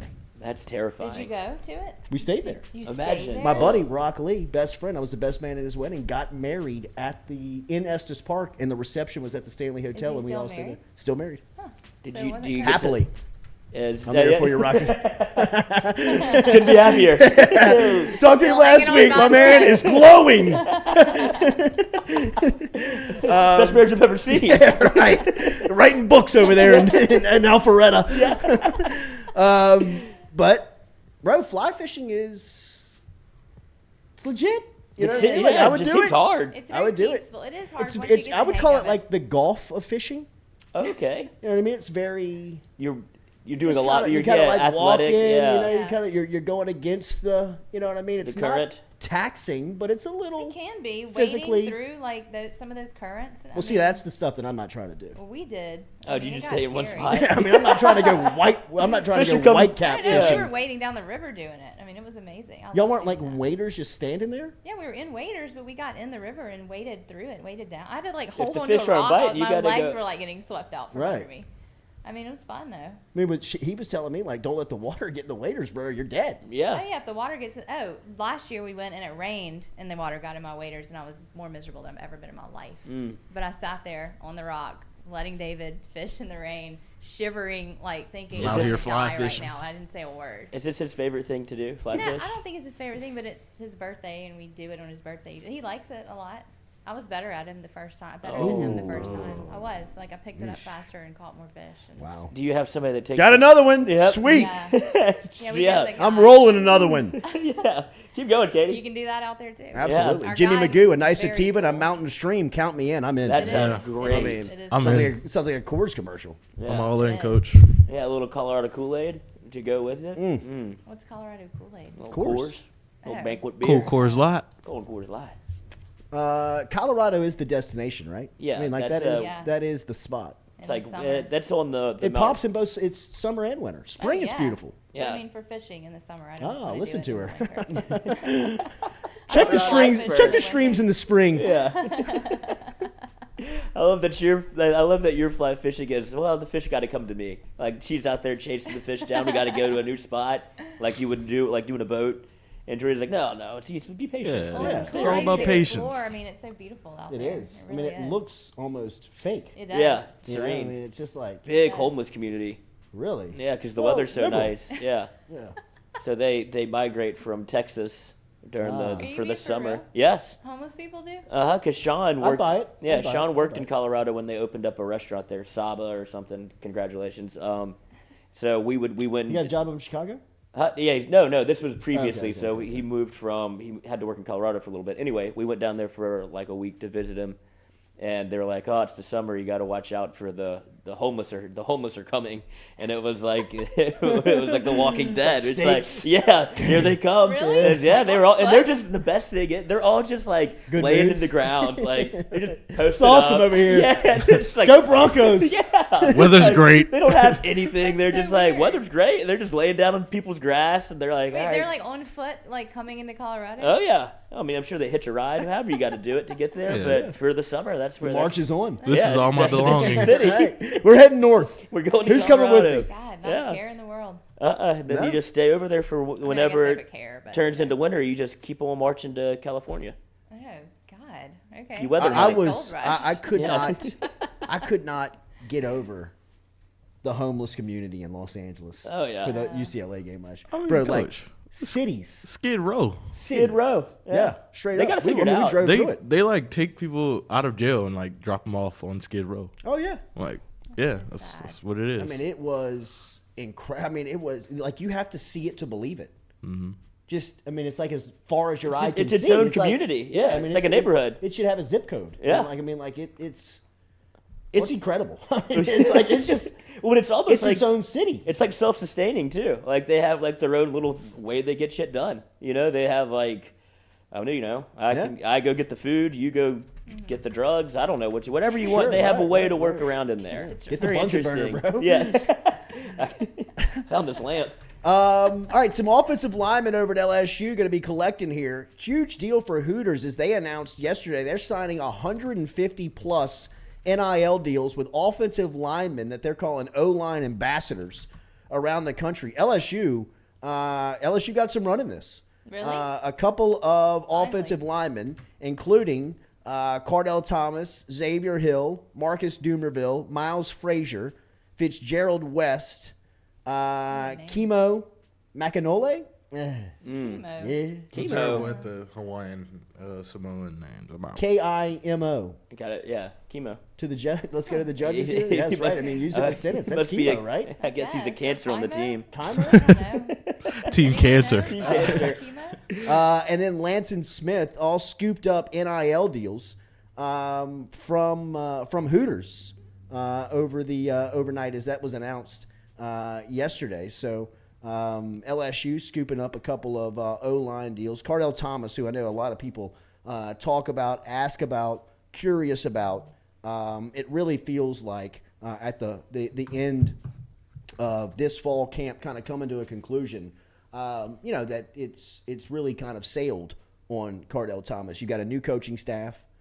You've got, an offensive line coach in Brad Davis, who's fairly new, right? I mean, he came in at a time period last year that was, very disconnected as far as the way that the calendar should move for college football coaches. He came in the day before they started summer, like the youth camps, like just the day before that, the high school the day before Quincy Wiggins and Will Campbell went one-on-one in that video that Sonny Ship said it was the best one-on-one he's ever seen at a camp. That was the day that Brad Davis started. I mean, that was his first day on the job. So, I mean, for evaluation of a football program, fairly new, just over a year on the job. And Cardell Thomas has had a chance to, get new eyeballs, get new evaluators, get new coaches, get new people looking at him. And it's the same outcome where, he's kind of buried on the depth chart. And it's on a line that is looking for depth and looking for guys to step up. I mean, if we were saying this last year, if you're an offensive lineman and your top priority in recruiting was playing time, how could you not come to LSU? I mean, there was – that's all they had. They still have playing time available at LSU that they're, selling on to future recruits because there's not this stability in that part of the game right now. But it's coming. Just like Brad Davis said here when – he was talking about the class of 2023 and said he's got to get a home run, which I will. He's off and moving on that. Zalance Hurd's going to announce his commitment on September 1st. Many people believe that LSU's the team to beat. A sneaky team that I hear is creeping up on Zalance Hurd is Houston, which is crazy. That's weird. It is wild. Oh, is that Dana Holgerson? That's Holgerson. Oh, okay. At least somebody with a little, old West Virginia coach. I'd say at least it's a name. Yeah. Yeah, but What does he have to do with it? Like, what do you mean? Yeah, well, it's a respectable coach. Like, I was wondering, like, Houston so hasn't really that's been the in the pull? news cycle since, here's my man that left. That was Major Applewhite? No, the Mensa member that everybody wanted to be the head coach here. He was announced as the head coach Tom at Herman. LSU. Oh, Tom Herman. Yeah, and so he had Houston on, like, a real hot streak, but they haven't really been relevant since. So I was Where just is wondering. Tom Herman now? He was with the Chicago Bears the last I remember. I think he was like an analyst. Would you with rather the have had Bears. Tom Herman or Edo? Golly, both flamed out. Quickly. somebody just said Edo to UL in the chat. No, he's been like. Oh, he's been hanging He was around. he was at Miami the He's been other hanging. day. Yeah. Who said that? He's just been like creeping practice field to practice He field. can't help himself. No, he can't. Why couldn't you do that when you were the head coach at LSU? It seems like that was the last place you wanted to be. No, they practiced for Oh, I know, too but long. yeah, I know. I'm just saying he wasn't very present at those practices. I wouldn't imagine. It seemed like it was very much. Yeah, I mean, Oof. just That had to be the low point. oh my goodness. I mean, what was the actual low point? Right? Like when it's all that- said and done. That on the field had to be it. Let me Someone take a say quick break. Alabama. This is Joe Fouche real quick. We will get him set up and be right back with the Jordy Culotta Show, driven and powered by Geaux Chevrolet. Tom Herman, Joey. Chicago Bears, special projects coach. Give me that All right, job. I'm coming to get you, bro.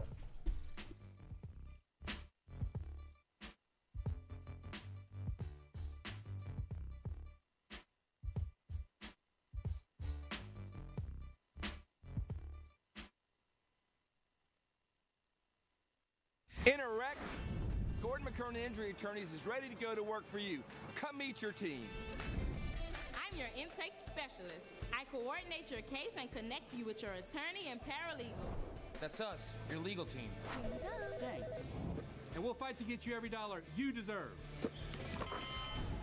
I'm your settlements and disbursement manager, and I'm here to get you paid on time. I'm attorney Gordon McKernan. Put our team to work today. Just call us. Get it done.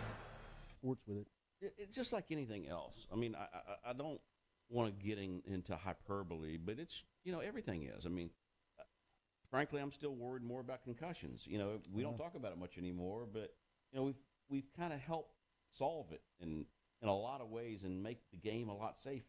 So anytime we have existential threats, which this one could or could not be, we just deal with it, and we will deal with it. You know, it's just part of the game. And, you know, I don't mind a lot of what's come out of this movement of doing more for the student athletes, but like anything else, it boomerangs a little too far, and you got to swing it back into what we do for the student athletes, and it's a hell of a lot, and I'm proud of that fact that we are leaders in doing that, but we're going to do it right. You know, the Tiger Athletic Foundation and in partnership, obviously, hand in hand with what we do, funded a master plan study because I wanted to see, hey, what we needed, and I just didn't want my opinion. I've been a few places, and I have a good one, I think, but you just want to see how and what our needs are. And so we're in that process of looking at it. And obviously the PMAC is 50 years old this year and probably needs some updating.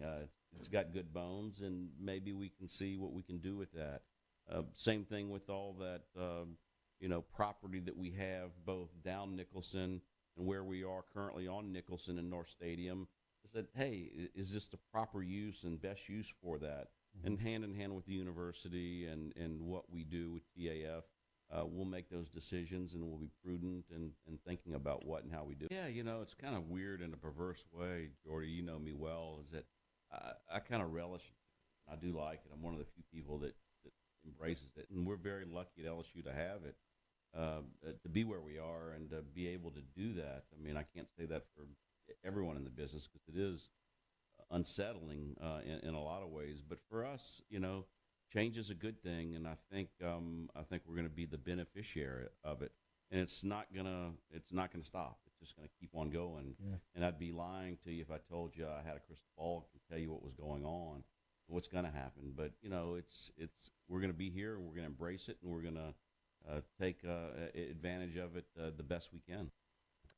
Yeah, it's kind of weird in a perverse way, Jordy, you know me well, is that I kind of relish it. I do like it. I'm one of the few people that embraces it, and we're very lucky at LSU to have it, to be where we are and to be able to do that. I mean, I can't say that for everyone in the business because it is unsettling in a lot of ways, but for us, change is a good thing, and I think we're going to be the beneficiary of it, and it's not gonna stop. Just going to keep on going.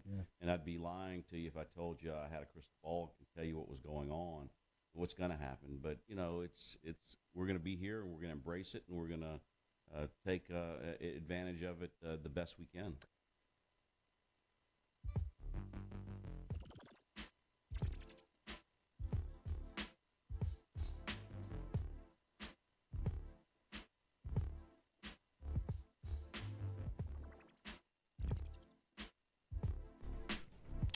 All right, welcome back here to the Jordy Culotta Show, driven and powered by Geaux Chevrolet. Remember to check out our conversation with Colby Richardson from yesterday, man. A lot of good stuff coming out of that with the LSU defensive back who transferred over from McNeese. And big announcement coming up tonight. Hold the Rope with Dan Canterbury, Skip Bertman, Tommy Kreisand, and your producer, Lloyd Courtney. Hell yeah. Back in the seat, baby. Hitting the ones and twos for Hold the Rope. Unless it's mic'd up, then we don't hit any buttons. 6 o'clock tonight. Looking forward to seeing the big guy make his debut here at FM Digital Media. But really fired up, man, as we have been trying to link up a Louisiana native and finally got him through here on the second day of class as fall camp is as broken, and now they are getting prepared for Florida State. We are, it's cool to catch up with Joe Fouche, the safety transfer over from Arkansas, but Louisiana native back home for his senior season here, ready to take on this LSU football season as a Tiger, man. Joe, it's great to see you, bro. Good morning. Thanks for coming by. Good morning, man. I'm glad to be here. Like you said, we've been at this for a while trying to get me here. Now that fall camp over, man, I'm glad to see where all the magic happened. Absolutely, bro. It's good to have you through here. It was a huge story when you ended up back in Baton Rouge, and we've asked so many people that have come through here, whether it's coaches, players, all the new faces. How'd you end up back at LSU? How'd you end up back in Baton Rouge? Well, my last season, my family ain't really get to see me play a lot, so it was a blessing for me to come home. Coach Kelly recruited me, of course, Coach Frank and Coach Cooks. So I'm just glad to be back, man, and I got to connecting with them, after the bowl game, and you know, we got things, you know, happening right away. Yeah. What was recruiting like for you initially when you first came out of high school? What was your recruiting experience like? You know, it was amazing. You know, I racked up a lot of offers. Of course, I got the LSU offer as well. A lot of big schools was offering me. But for me, I wanted to, you know, go away far from home. Far as I wanted to, you know, mature and be, you know, locked in. And so I felt like going away was the best decision for me at that time. What was the experience like at Arkansas for you?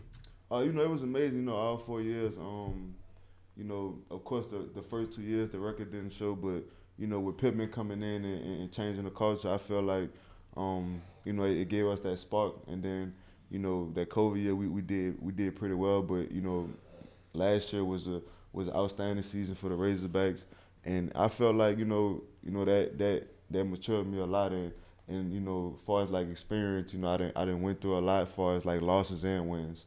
What was your experience like with LSU in recruiting and kind of playing them the last couple of years?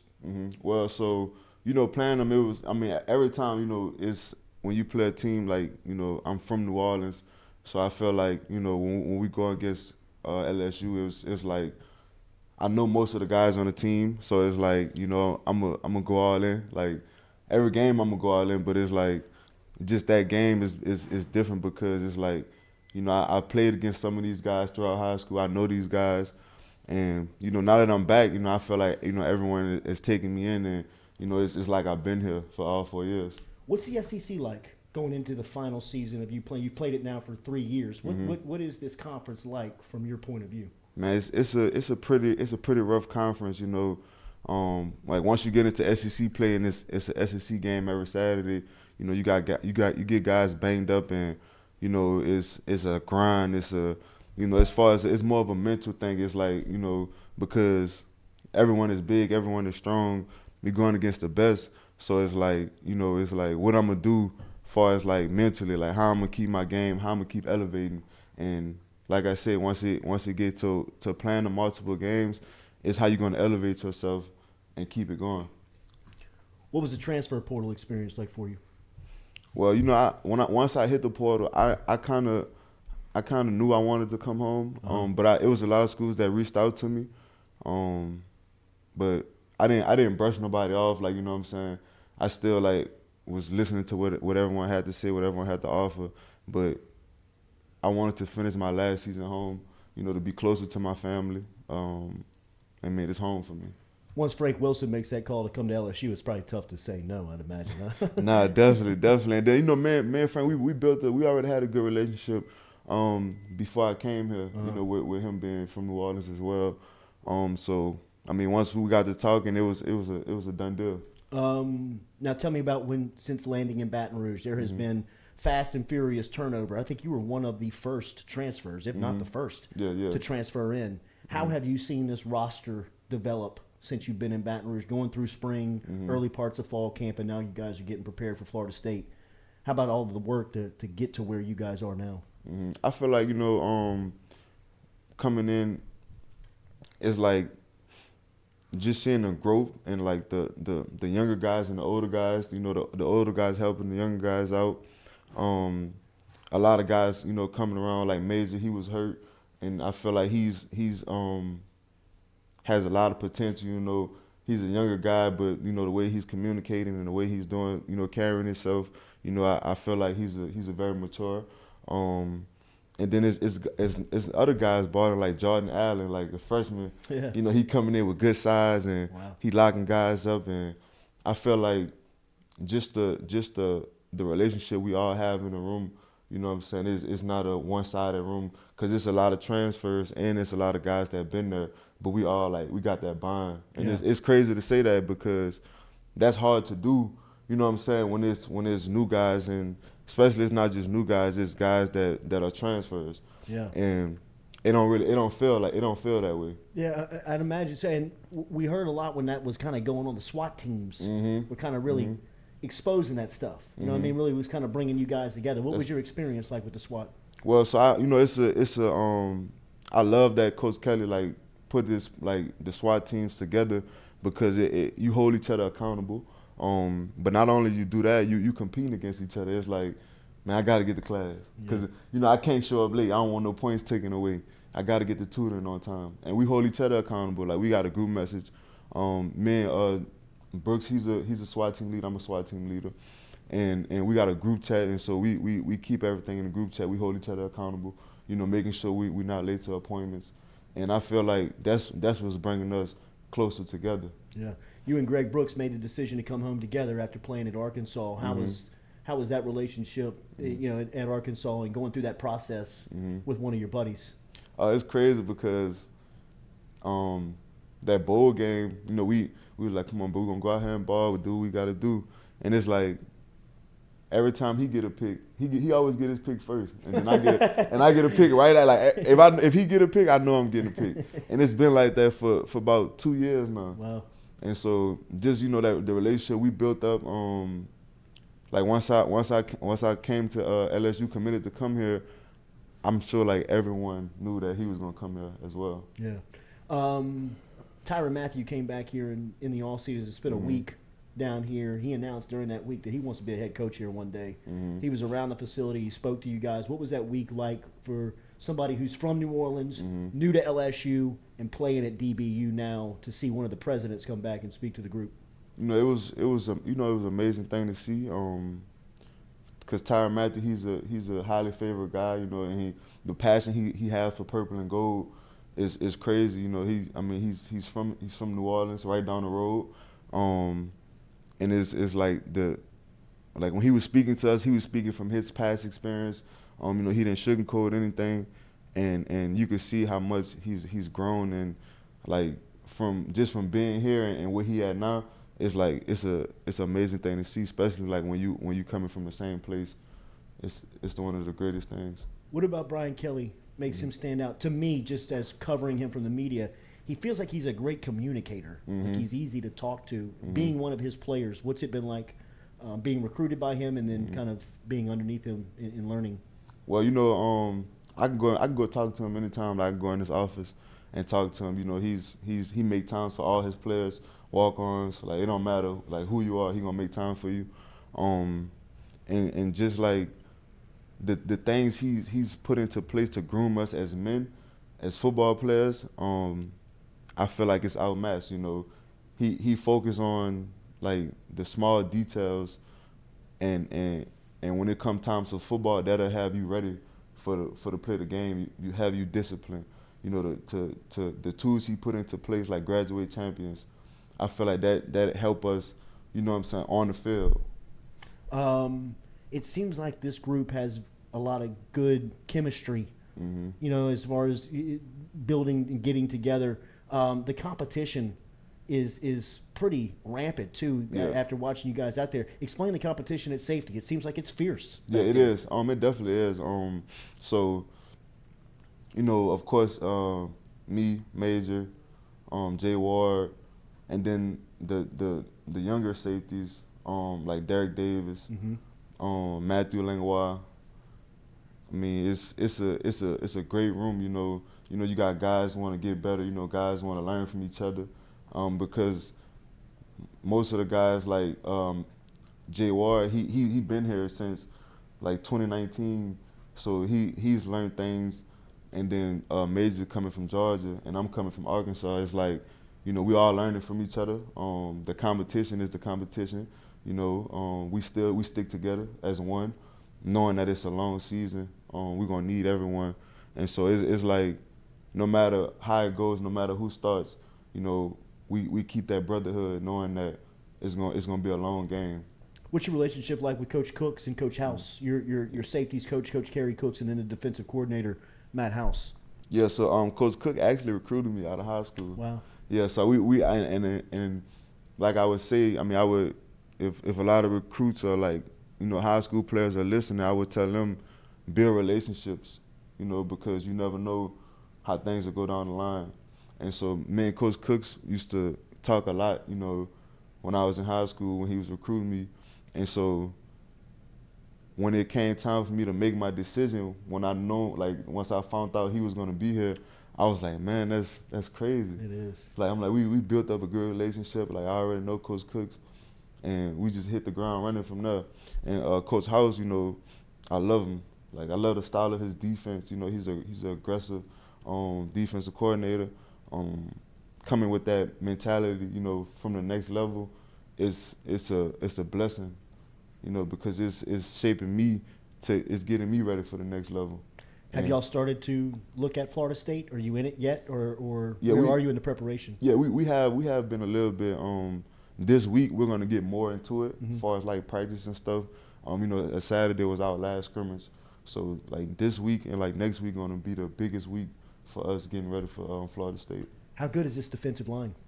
Man, dominant. Yeah.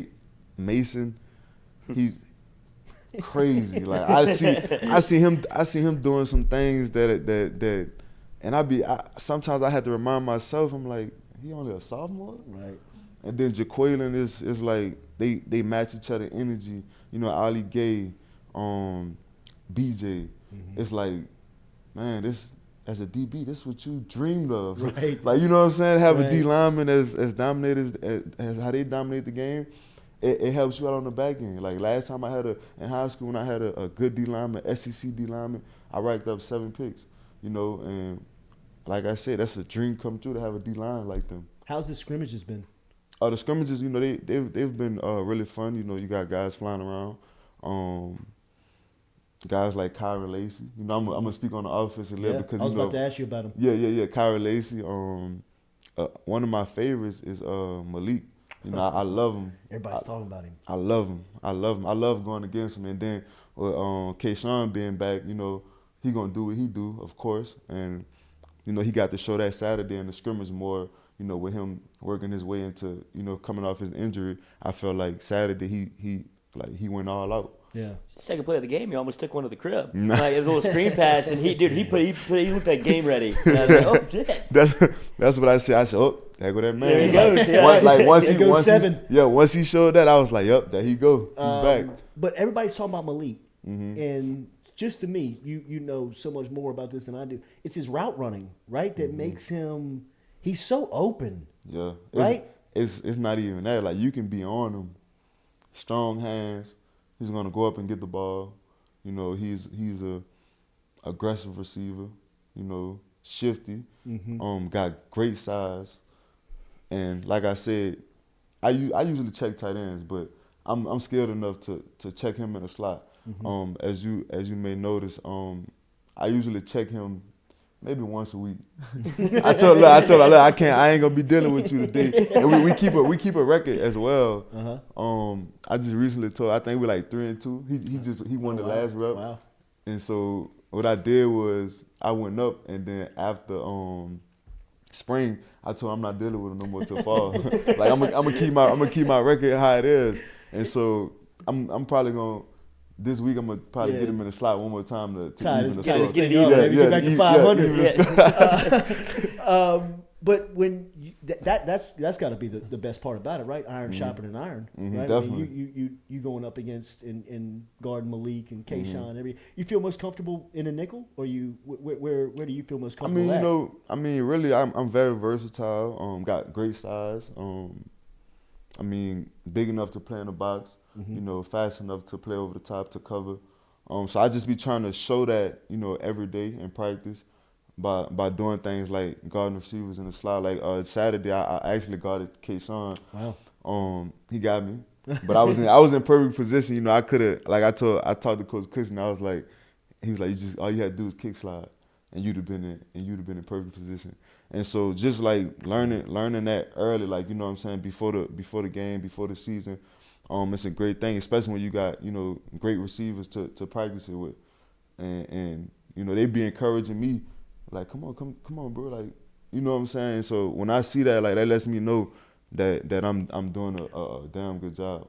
When did it click for you of I got to stop relying on my athleticism and I got to start focusing on technique? To hear a player like you, an athlete like you, say, if I just kick slide there, I make the play.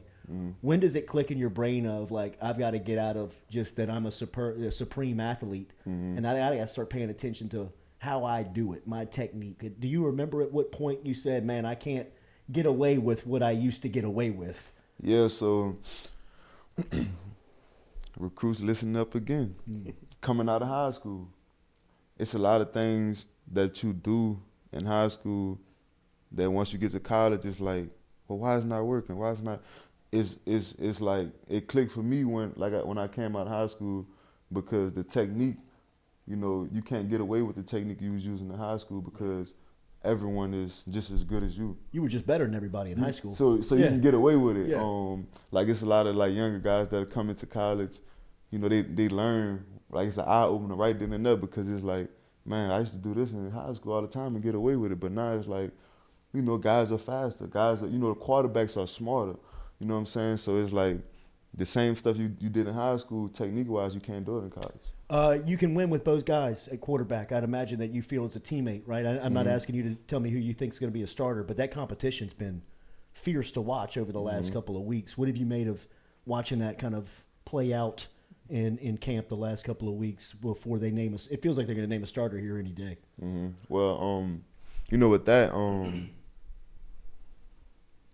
I feel like I said, it's gonna be a long season. You know, no matter who start as a quarterback, we're gonna need them all. You know, but the competition has been crazy. Like going against these guys every day in practice. You know, is most of them are like, you know, when you competing in a quarterback spot, I feel like that's hard to make mistakes. You know what I'm saying? Well, every mistake's magnified, right? Every mistake magnified. So it's like, who's gonna just throw that out the window and was like, and be like, you know, I'm just focusing on helping the team win. So it's like once like, I ain't gonna say once they start doing that, but like it's like, I feel like once they name a starter, it's gonna be kind of like, it's gonna be like a relief, because it's like a lot of pressure on who's gonna be the starter. Right. I was going to say, you played against Nussmeier last year. He actually, I guess, de facto started the Arkansas game. How much better do you think he's gotten from when you played against him last year to what you're seeing in camp this year? Well, you know, Nuss, he like I said, he don't throw any picks. So I told him the other day, I'm gonna catch a pick on you today. Like, you know what I'm saying? Like you know, so it's like, and just to see him grow, like now that I know him, as far as like being on the opposite side, looking like, you know, I feel like he was ready last year, and now is he's mature, and he has older guys in the room. You know, I feel like that helped him out a lot, and it's preparing him, you know, for what's coming next. What did y'all see when you watched the LSU film last year? Were you like, did y'all feel like you knew what to expect, or was it like, obviously LSU's always really talented, but was there like kind of secrets out on what LSU is doing, or were you shocked when Nussmeier came in? I wasn't shocked at all. I kind of knew, like he was gonna play that game. But I mean, coming into that game, man, like I said, is when you play a team, when you home, it's like it's different. Like, you know, we gotta win, like. Cause it's like when I come back home, I gotta hear Thanksgiving, Christmas. So it's like it was. I mean, I don't really like talking too much about the past, but nah, it was a blessing to win that game. You know, especially being from home and winning the trophy. So of course, now that I'm here, I'm trying to make history. Yeah. That's gonna be history. I want them to say for the first time in history, back to back. With different teams. Joe Fouche, the only one, bro. Him and Greg Brooks. Come on. What is Tiger Stadium like as an opponent? Man, it's knowing, like coming in, knowing what knowing what to expect. I'm from here, so when I'm from Louis, I'm turned up. I'm turned up with y'all, like, you know. So it's like I'm using that energy, you know, and I'm going with it. Like I'm going with the stands and everything. And that's what I did, like, every time, like, so I played that 2019 year, we played here, and then, of course, this past season. And, man, like I said, it's the best feeling. Like, it still is. Like, that's how, even when I was on the opposite side, I was the same way every time I come into Tiger Stadium.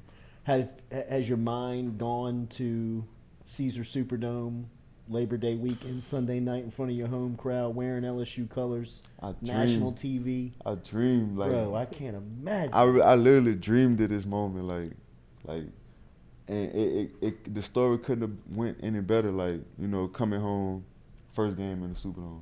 Yeah. Prime time. Prime time. Sunday on night. a Ooh. Sunday. Oof. That's unmatched. Your announcement was the cleanest I've ever seen. The picture that you put out with the 7, bro. Who did that for you? That was slick. So I got Can you find that? I'm trying to remember. Was it Hayes? Hold on, let me. Yeah, I got. background. I can't. It was the cleanest. So you wore 7. Yeah. You know what 7 means here. What, Yeah. What was that? Those conversations like with? I mean, I'd imagine you wanted to stick with it, right? Or did you kind of come in knowing that I don't know if I'm gonna be able to do this here, right? Yeah. Because you kind of gotta earn it. Yeah, right? definitely. Right? Definitely wanted to stick with it. But like I said, man, the reason why I wear the jersey, I don't wear it because of, you know, it's a special. You wear for 7th Ward? Yeah, I'm from. That's where I'm from. Yeah, so yeah. I told Kayshon when he got, I said, boy, you look good in that shirt. Like, you know what I'm saying? Like you know what I'm saying? It's like, you know, I kind of knew you have to earn it. I kind of knew you got to put in the work. But at the same time, it's like when you got a guy who's done what he's done. Yeah. You know, he's been on the team. You know, he's led the team. You know, you can't do nothing but respect it. You know, that's the type of guy I am. Like I'm not a crybaby. I'm not a wimpy guy. Like I ain't powered or nothing like that. But it's a special number to me. Yeah. Like even though I'm wearing 13, I'm gonna have 7 under my jersey. Oh, I love that. Yeah. What's the expectation for this team this year as a leader on this team? What do you guys expect inside the room of what it's going to be? Now you have to give me a record, but just how do you anticipate this year? Well, you know, I feel like, you know, the work we've been putting in. I feel like we're gonna win a lot of ball games. You know, the depth we have. The whole team is on the same page. You know, especially with Coach Kelly. Like I said, the things he's put into place for us to succeed. You know, I feel like it's gonna take care of the season. You know, it's gonna put us where we need to be. Yeah. You know, we're gonna shock the doubters. You know, of course, there's a lot of people doubting us. Do you hear that? Do y'all hear that? No, definitely. Yeah, definitely do. And you know, you feed off that. Like you know, you can't wait to prove them wrong.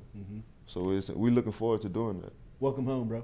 Man, it's a blessing to be back home. It's good to see It's you a home, blessing. man. It's good to see you in the purple and gold. Do we have that, Stewie? Can we pull it up? This was, if you remember, Joe Fouche announcing that he was going to make his commitment to LSU. I think this was the first of 2, right? He had this one, and then he had the. I got the other one too. The one where he had the shred. This is the one right here, bro. This is the one. That's background. I mean, when I That's saw the one that went crazy. I mean, when I saw that, bro, I said, "Sign me up." Joe Fouche is gonna be a dog. Got Tyrant in the background. Got DBU behind him. Man. With In that Death Valley. edit, dude, that is so clean, man. What's your favorite uniform that LSU wears outside of the traditional? Man, you know that's pretty hard. You know, I don't really get into. You like the all whites? I mean, it would be the combination I had up there. I like Because that. when we went editing, I sent them a picture. Actually, Bring it back up, one of my guys, I saw one of their pictures, and I was like, man, I want. Yeah, I'm so telling you, the all white, the With white the bottom and the white top with the gold classic helmet, yeah. is a great look. It is a great look. Nah, definitely.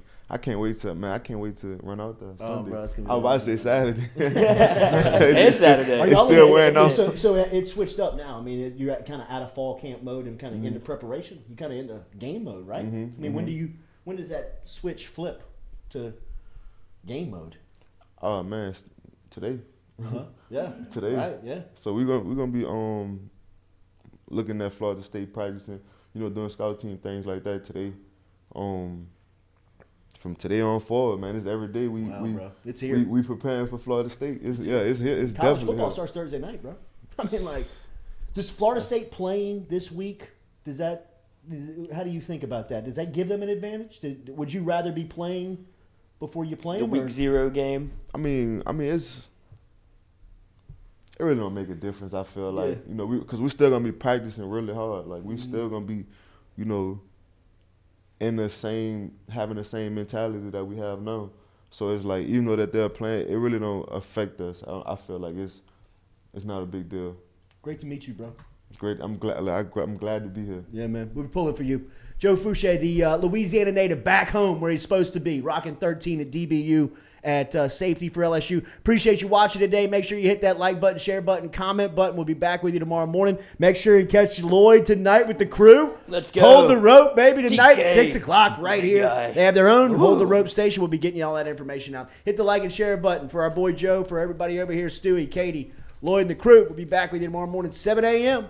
If Jordy Skip wants Culotta to Show, driven smoke- and powered by Geaux Chevrolet. If Skip wants to smoke cigarettes inside, Absolutely. I have to let him. Okay. Absolutely. Yeah, 'cause I thought Let whatever the he man do what says he wants goes. to do. Yeah.